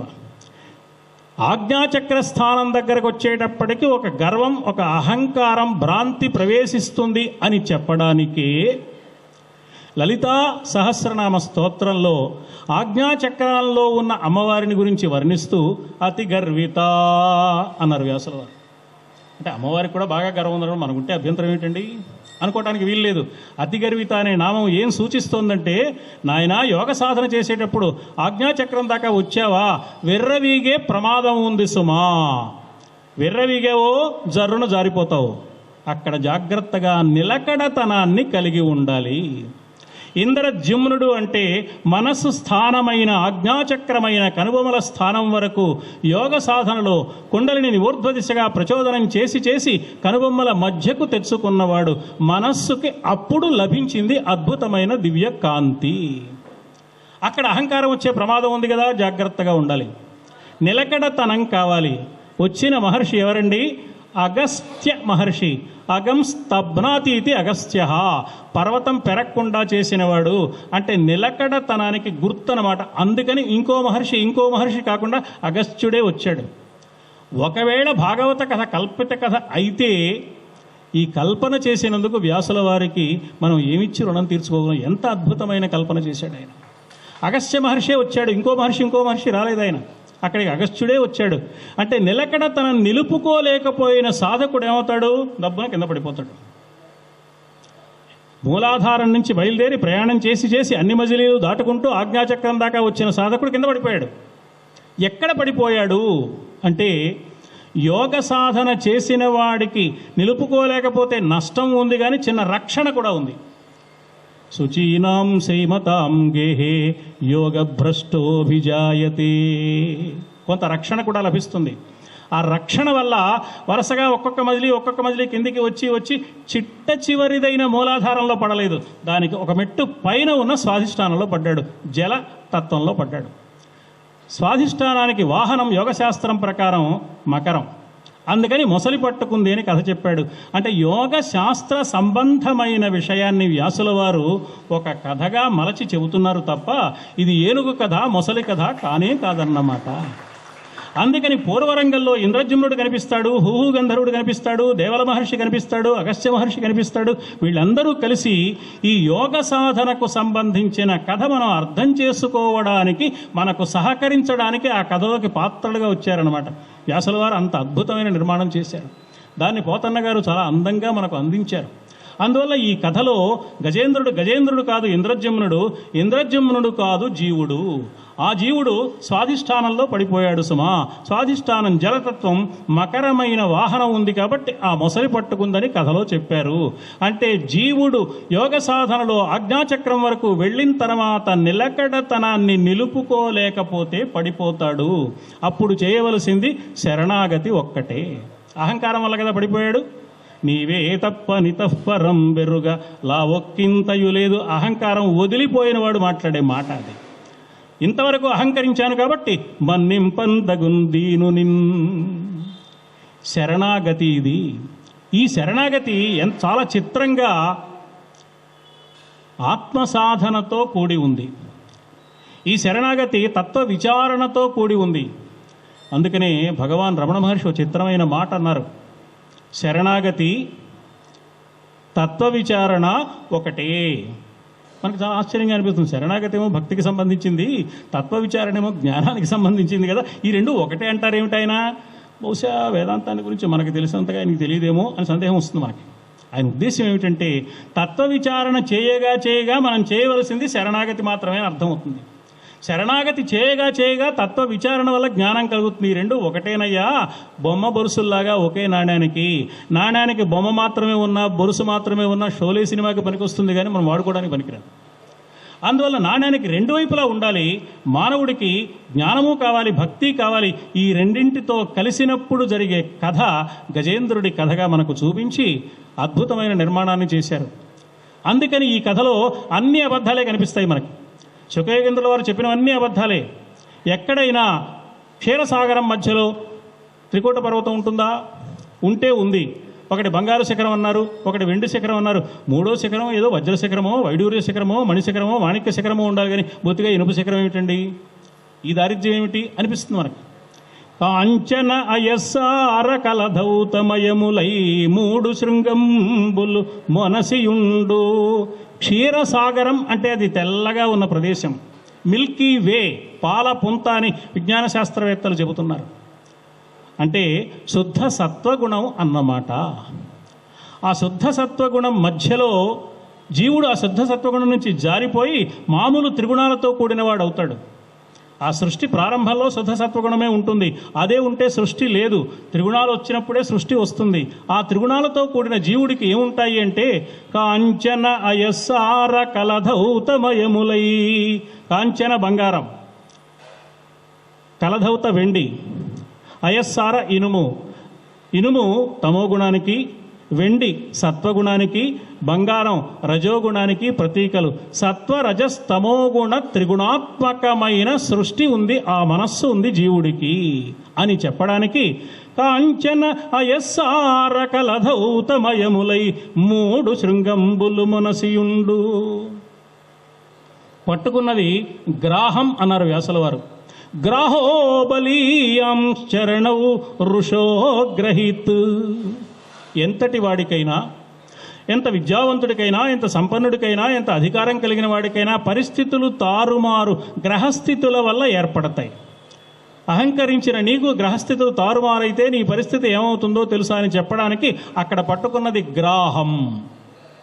వ్యాసుల వారు కానీ వాల్మీకి మహర్షి కానీ ఎన్నో పర్యాయ పదాలున్నా ఎక్కడ ఏ పదం ప్రయోగించాలో ఆ పదమే ప్రయోగిస్తారు. ఆంజనేయుడు సీతమ్మని గురించి ఆలోచిస్తున్నప్పుడు నమోస్తు రామాయ సలక్ష్మణాయ నమోస్తు దేవ్యై జనకాత్మజాయై. జనక ఆత్మజ అన్నారట. ఈ జనకాత్మజ ఎందుకు అనాలండి అంటే జనకుడికి ఆమె తనూజ కాదు, ఆత్మజ. తనంత తానుగా దొరికింది జనకుడికి. తనంత తానుగా దొరికితే జనకుడంతటి వాడే చూస్తే నేను నా తెలివితో వెతకగలుగుతాను, ఆ సీతమ్మ కనపడితే నేను చూస్తాను, కానీ నేను వెతికితే సీతమ్మ కనపడదు అంటున్నాడు అనమాట ఆంజనేయుడు. అది మనం గుర్తించవలసింది. ఈ వాల్మీకి మహర్షి ఈ సీతని గురించే అగ్నిప్రవేశం చేసే సందర్భంలో, అగ్నిప్రవేశం చేసింది, రాముడు ఏదో మాట అన్నాడు, ఆవిడ అగ్నిలో దూకింది. అగ్నిహోత్రుడు సీతమ్మని తీసుకొచ్చిన అగ్నిహోత్రుడు ఏమన్నాడు? ఏషాతే రామ వైదేహి పాపమస్యాం న విద్యతే. ఏషాతే రామ, జానకి కాదు, సీత కాదు, మైథిలి కాదు, జనకాత్మజ కాదు, వైదేహి. వైదేహి అంటే దేహము లేనిది. దేహం లేని ఆవిడికి దహనం ఏమిటయ్యా పిచ్చివాడా రామచంద్ర? దేహమే లేనప్పుడు పాపము కూడా లేదు, స్వీకరించవయ్యా అని అగ్నిహోత్రుడు రామచంద్రమూర్తిని శాసిస్తున్నాడు. అహమాజ్ఞాపయామితే. దేహాతీతమైన స్థితి ఉన్న సీతమ్మ వైభవాన్ని చెప్తున్నారనమాట అక్కడ. అందుకని అక్కడ వైదేహి అనాలి, ఇక్కడ జనకాత్మజ అనాలి, ఇంకో చోట మైథిలి అనాలి, ఇంకో చోట సీత అనాలి. ఎక్కడ ఏది అనాలో అదే అంటారు, కానీ ఎన్ని పర్యాయ పదాలున్నా ఇంకోటి వాడరు. వ్యాసుడైనా అంతే. అందుకని ఆయన గ్రాహో బలీయాంశ్చరణౌ ఋషోగ్రహీత్ అన్నాడు. కానీ పోతన్న గారు ఏం చేశారంటే ఈ గ్రాహం జోలికి పోకుండా ఈ గ్రాహాన్ని తర్వాత చెప్పారు. భీషణ గ్రాహ దురంత దంత పరిఘట్టిత పాదకురాగ్రశల్యం అక్కడ చెప్పారు. ఇక్కడ మాత్రం భాను కబళించి పట్టు స్వర్భానుపగిది. గజేంద్రుడు ఇప్పుడు సూర్యుడిలో ఉన్నాడు. సూర్యుడు స్వయం ప్రకాశకమైన శక్తి కలిగినవాడు. అంటే ఇప్పుడు గజేంద్రుడి స్థితి ఏమిటంటే నేను చాలా గొప్పవాడిని, నన్ను మించిన వాడు లేడనే స్థితిలో ఆయన ఉన్నాడు. అందుకని సూర్యుడిలో ఉన్నాడు. తర్వాత ఏమయ్యాడు? కాసేపటికే బహుళపక్ష సీతభానుపగిది. ఎంత అద్భుతమైన ప్రయోగం అంటే చంద్రుడు అనడానికి ఎన్ని పదాలు లేవండి, ఆయన శీతభానుడని ప్రయోగించాడు. శీతభానుడు అంటే చల్లని సూర్యుడు అన్నమాట. బయట ఉన్న వడగాలి మన ఏసీ యంత్రంలో నుంచి మనకు చల్లగా తగిలినట్లుగా ఉండే సూర్యకిరణాలు చంద్రుడి ద్వారా మనకు వస్తే వెన్నెల కిరణాలై చల్లగా ఉంటాయి. అందుకే వెన్నెలని తెలుగులో రే ఎండ అంటారు. రాత్రిపూట ఉండే ఎండ అనమాట. ఇది చల్లగా హాయిగా ఉంటుంది చంద్రుడి వల్ల వస్తాయి. అందుకే ఆయన శీతభానుడు, చల్లని సూర్యుడు అంటే చంద్రుడు అనమాట. ఇది వరకు నేననుకున్నాడు స్వయం ప్రకాశక శక్తి అనుకున్నాడు, తనదేమీ లేదు, ఇది ఎక్కడి నుంచో వచ్చిందని గుర్తించాడు. కాబట్టి ఇప్పుడు శీతభానుడయ్యాడు. ఆ శీతభానుడికి శక్తి తగ్గిపోతోంది. కథని సమన్వయం చేసుకోవడానికి వీలుగా పైకి కనపడే కథ కాక పైకి అబద్ధాల్లా కనపడే కథ ఏ పరమసత్యాన్ని చెప్పడానికి అవకాశం ఉందో ఆ సత్యం వైపు కథ నడిపిస్తున్నారనమాట వ్యాసుల వారు. అందుకని అలా చెప్పారు. 1000 ఏళ్ళు పోరాడుకున్నాయి ఏనుగు మొసలి. మనం దైవాన్ని ప్రార్థిస్తూ ఏమంటామండి? సహస్రశీర్షా పురుష సహస్రాక్ష సహస్రపాత్. వేద ఋషులు చెప్పిన మాట ఇది. సహస్రశీర్షా పురుష, ఆ భగవంతుడికి 1000 శిరస్సులు. ఇంతవరకు బాగుంది. ఒక శిరస్సుకి 2 కన్నుల చొప్పున ఉండాలి కదా ఎవరికైనా. 1000 శిరస్సులు ఉన్నవాడికి 2000 కళ్ళు ఉండొద్దు. కానీ సహస్రాక్ష 1000 కళ్ళు. ఒక తలకాయనోడికి 2 కాళ్ళు ఉండాలి కదా. సహస్రపాత్ 1000 కాళ్ళు. అంటే ఒక కన్ను ఒక కాలు మాత్రమే ఉన్న ఫిజికల్లీ హ్యాండిక్యాప్డ్ వికార రూపం అన్నమాట. వేద ఋషులు తపస్సులు చేసి కనిపెట్టిన రూపం అదే. కానీ సహస్రశీర్షా పురుష, సహస్రాక్ష, సహస్రపాత్ అంటే అనంతమైన శిరస్సులు, అనంతమైన కన్నులు, అనంతమైన పాదాలు కలిగిన వాడు అని అర్థం తప్ప 999కి ఒకటి చేస్తే వచ్చే 1000 అనే సంఖ్యావాచకం కానే కాదు. నువ్వు 1000 చెప్పు, 1,00,000 చెప్పు, నేను ఒప్పుకోను అంటాడు. 2 లక్షలు చెప్తే ఒప్పుకుంటావా? అక్కడ 1000, 1,00,000 అనేది నిత్య వ్యవహారంలో సంఖ్యావాచకం కాదు. నువ్వు ఎన్ని చెప్పినా నేను ఒప్పుకోను అని. 1000 సంవత్సరాలు పోరాడుకున్నారు అంటే ఈ జన్మలో ఎన్నాళ్ళు పోరాడుకున్నారో, ఎన్నో ఎన్నో జన్మ పరంపరల్లో జీవుడు గ్రహస్థితులతో పోరాడుతున్నాడు. దైవాన్ని ప్రార్థించడం తెలిసేటంత వరకు, తన్ను తాను దైవానికి సమర్పణం చేసుకునేటంత వరకు ఈ పోరాటం ఇలా సాగుతూనే ఉంటుంది. అందుకని ఈ గజేంద్ర మోక్షణ కథలో అన్ని అబద్ధాలుగా కనిపించి మనకు సందేహం కలిగించే విషయాలన్నీ వరుసగా ఉన్నాయి. మరి ఏనుగు మొసలి పోరాడుకున్నాయి. ఏనుగు వెంట చాలామంది వచ్చారు. 1,00,000 కోటి కరిణీనాథుడు కదా. వాళ్ళందరూ కలిస్తే ఒక మొసలి ఏం చేస్తుందండి? వాళ్ళందరూ కలిసి ప్రయత్నం చేయొచ్చు కదా. వాళ్ళంతా ఒడ్డుకు వెళ్ళిపోయి అయ్యో అని ఇలా దిగాలుగా చూస్తున్నాయి, కానీ సహాయం చేయలే. ఒక్క ఏనుగే పోరాడింది. పోనీ మొసలి కూడా చాలా కాలంగా సరస్సులో ఉంటుంది. దానికి ఏదో కుటుంబం ఉండాలి కదా. ఎంత కుటుంబ నియంత్రణ పాటించినా ఒక భార్య, 2 పిల్లలన్నా ఉండాలి కదా. పోనీ ఒక్కడనే కన్నాడు అనుకున్నా, ఒకడైనా ఉండాలి కదా. ఒక్క మొసలే ఉంది, ఒక్క ఏనుగే ఉంది. అంటే ఇది ఏనుగు సంగతి కాదు, మొసలి సంగతి కాదు. అసలు సరస్సుల్లో మొసళ్ళు ఉండవు. కాబట్టి జరగనివన్నీ జరిగినట్టు ఎందుకు చెప్తున్నారు అంటే, జరిగేవన్నీ చెబితే ఇంతకంటే ఏదో ఉందని మనం ఆలోచించాం. ఎప్పుడైతే అభూత కల్పనగా అనిపించే విషయాలు చెప్పారో, భౌతికంగా బాహ్యంగా సరిపడని విషయాలు చెప్పారో, ఇక్కడేదో అంతరార్థం ఉందని మనం ఆలోచిస్తాం. మన చేత ఆలోచింపచేసి ఆ ఆలోచనామృతమైన దివ్య సాహిత్యాన్ని మనకు అనుగ్రహించారు ఆ మహర్షులు. అందుకని ఈ కథలో కనపడేవన్నీ పైకి కనపడే అబద్ధాలు. ఈ అబద్ధాలన్నీ ఒక నిజం చెప్పడానికి వచ్చాయి. కాబట్టి అబద్ధాలుగానే ఈ కథ ఇలాగే చదువుకోకండి. ఎలా చదువుకోవాలి? పోతన్న గారు చెప్పారు. పోతన్న గారు ఏ ఉపాఖ్యానం రాసినా చిట్ట చివర ఒక ఫలశ్రుతి లాంటి మాట అంటారనుకున్నాం. ఈ గజేంద్ర మోక్షణానికి కూడా ఒక ఫలశ్రుతి చెప్పారు. గజరాజమోక్షణంబును నిజముగా పఠించునట్టి నియతాత్ములకు. నిజంగా చదవడం ఏంటండి? నిజంగా చదవడం, అబద్ధంగా చదవడం 2 రకాలు ఉంటాయా? నిజంగా చదవడం అంటే ఈ కథలో అన్ని అబద్ధాలుగా కనిపిస్తున్నవన్నీ బాహ్య దృష్టికి అబద్ధాలు, ఆంతర దృష్టికి సత్యాలు. ఆ పరమ సత్యాలు తెలుసుకునే విధంగా చదువుకోండి గజేంద్ర మోక్షణ కథ. గజరాజమోక్షణంబును నిజముగా పఠించునట్టి నియతాత్ములకున్ గజరాజవరదుడిచ్చును గజ తురగ స్యందనములు. అంటే ఐహికమైన ఐశ్వర్యాలు, కైవల్యంబున్, చివరికి మోక్షాన్ని కూడా ఇస్తాడు. ఐహిక ఆముష్మిక ఫలితాలను ప్రసాదించగలిగిన అద్భుతమైన జ్ఞాన సంపద ఈ కథలో పొదిగి ఉంచబడింది సుమా. పైకి అన్ని అబద్ధాలుగా కనిపిస్తున్న ఈ అబద్ధాలన్నీ ఒకానొక పరమసత్యాన్ని చెప్పడానికి పుట్టాయి అని అర్థం చేసుకుని ఈ కథ చదువుకోండి అని పోతన్న గారు చక్కని సూచన కూడా చేసి ఫలశ్రుతి రూపంలో దాన్ని అందించారు.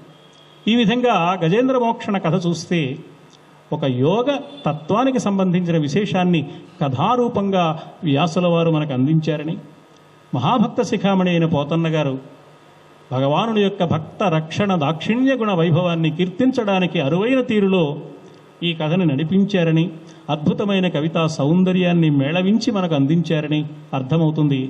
ఆ వ్యాస మహర్షికి, ఆ పోతనామాత్యుల వారికి ఇంత అద్భుతమైన వాంగ్మయాన్ని మనకు అనుగ్రహించిన వాగ్దేవి సరస్వతీదేవికి, మనందరినీ నిరంతరం కాపాడడానికి సిద్ధంగా ఉన్న, నీవే తప్ప నితఃపరం బెరుగా అని మనం అనాలే కానీ ఆయన సిద్ధంగానే ఉన్నాడు. అలా సిద్ధంగా ఉన్న విష్ణుదేవునికి, ఇవన్నీ నా చేత మననం చేయించిన గురువు గారికి నమస్కరిస్తూ స్వస్తి సర్వేషాం.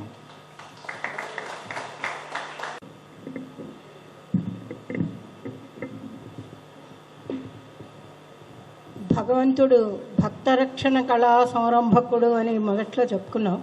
అయితే ఆ భక్త కథా వివరణ కళా సంరంభకులు ఎవరైనా ఉన్నారంటే నాకు శ్రీమన్నారాయణమూర్తి అనిపిస్తున్నారు. ఒక కథని ఏ రకంగా అన్వయించుకోవాలి, ఏ రకంగా అర్థం చేసుకోవాలి, అసలు కథలో ఏముంది, అన్ని అబద్ధాలు చెప్పి ఇది ఇలా నిజము అని చెప్పగలగడం అది చాలా విశేషమైన శక్తి అమ్మవారు అతని చేత పలికించినందుకు చాలా చాలా ఆనందపడుతూ గజేంద్ర మోక్షం కథ అంటే కేవలం ఏనుగు కాదు, కేవలం మొసలి కాదని మొదట్లో చెప్పాను నేను. ఎలా కాదో ఎందుకు కాదో శ్రీమన్నారాయణమూర్తి ఆయన ఉపన్యాసంలో చాలా అద్భుతంగా అనేక ఉదాహరణలు చెప్పి మన పౌరాణిక కథలలో ఉండేటువంటి తత్వాన్ని మనం ఎలా గ్రహించాలి, కథ కాదు, కథ మనకి చాలా చెప్తోంది, గజేంద్ర మోక్షం ఒక యోగ విద్యని గురించి మనకి చెప్తోంది అనే అంశాన్ని చాలా అందరికీ అర్థమై ఆబాల గోపాలం అనే మాట బోధన గారికి కూడా చాలా ఇష్టమైన మాట. అందరికీ అర్థమయ్యే విధంగా అనేక ఉదాహరణలతోటి చాలా విశేషంగా చాలా శ్రమించి పరిశోధించి దాన్ని మనకి అందించినందుకు చాలా చాలా ఆనందపడుతూ లలితాదేవి యొక్క ఆశీస్సులు సదా అతని యందు ఉండాలని, సౌందర్యలహరి చాలా గొప్పగా చెప్తాడని అతని పేరు, భాగవతం ఇంకా గొప్పగా చెప్తాడని మనం అందరం సర్టిఫికెట్లు ఇవ్వచ్చు. చాలా చక్కటి ఉపన్యాసం వినిపించినందుకు వారికి అభినందనలు తెలియపరుస్తూ, రేపటి రోజున మొన్న బాలుడు కథ విన్నాం, నిన్న బాలుడి కథ విన్నాం, ఈవేళ ఒక జంతువు కథ విన్నాం. అది జంతువు కాదని మనకు తెలుసు, ఎందుకంటే గజేంద్ర మోక్షంలో పద్యాలన్నీ మనం అందరం చదువుకుంటాం, మన పద్యం అనుకుని చదువుకుంటాం. కలడందుడు అన్న పద్యం మనదే అనుకుని దేవుడి గురించి మనమే చదివేసుకుంటుంది. పోతన గారి శిల్పంలో ఉన్న గొప్పతనం ఏంటంటే ఏ భక్తుడికి పద్యం రాసినా ఆ భక్తుడి పద్యం మన పద్యం అనుకోవచ్చు. మనం ముందు వెనక ఏమి ఉండవు కనుక మనమే భగవంతుడితోటి ఆ పద్యం అంటున్నాం అన్నట్లుగా పద్యాన్ని ఆయన చాలా చక్కగా తీర్చిదిద్దారు. కాబట్టి రేపు మిత్రుడు వ్యవహారంలో శ్రీకృష్ణ భగవానుడు ఎలా ఉంటాడో కుచేలోపాఖ్యానాన్ని రేపు విందాం. చాలా సంతోషం మీ అందరూ ఇంతసేపు ఉండి ఈ కథామృతాన్ని విన్నందుకు.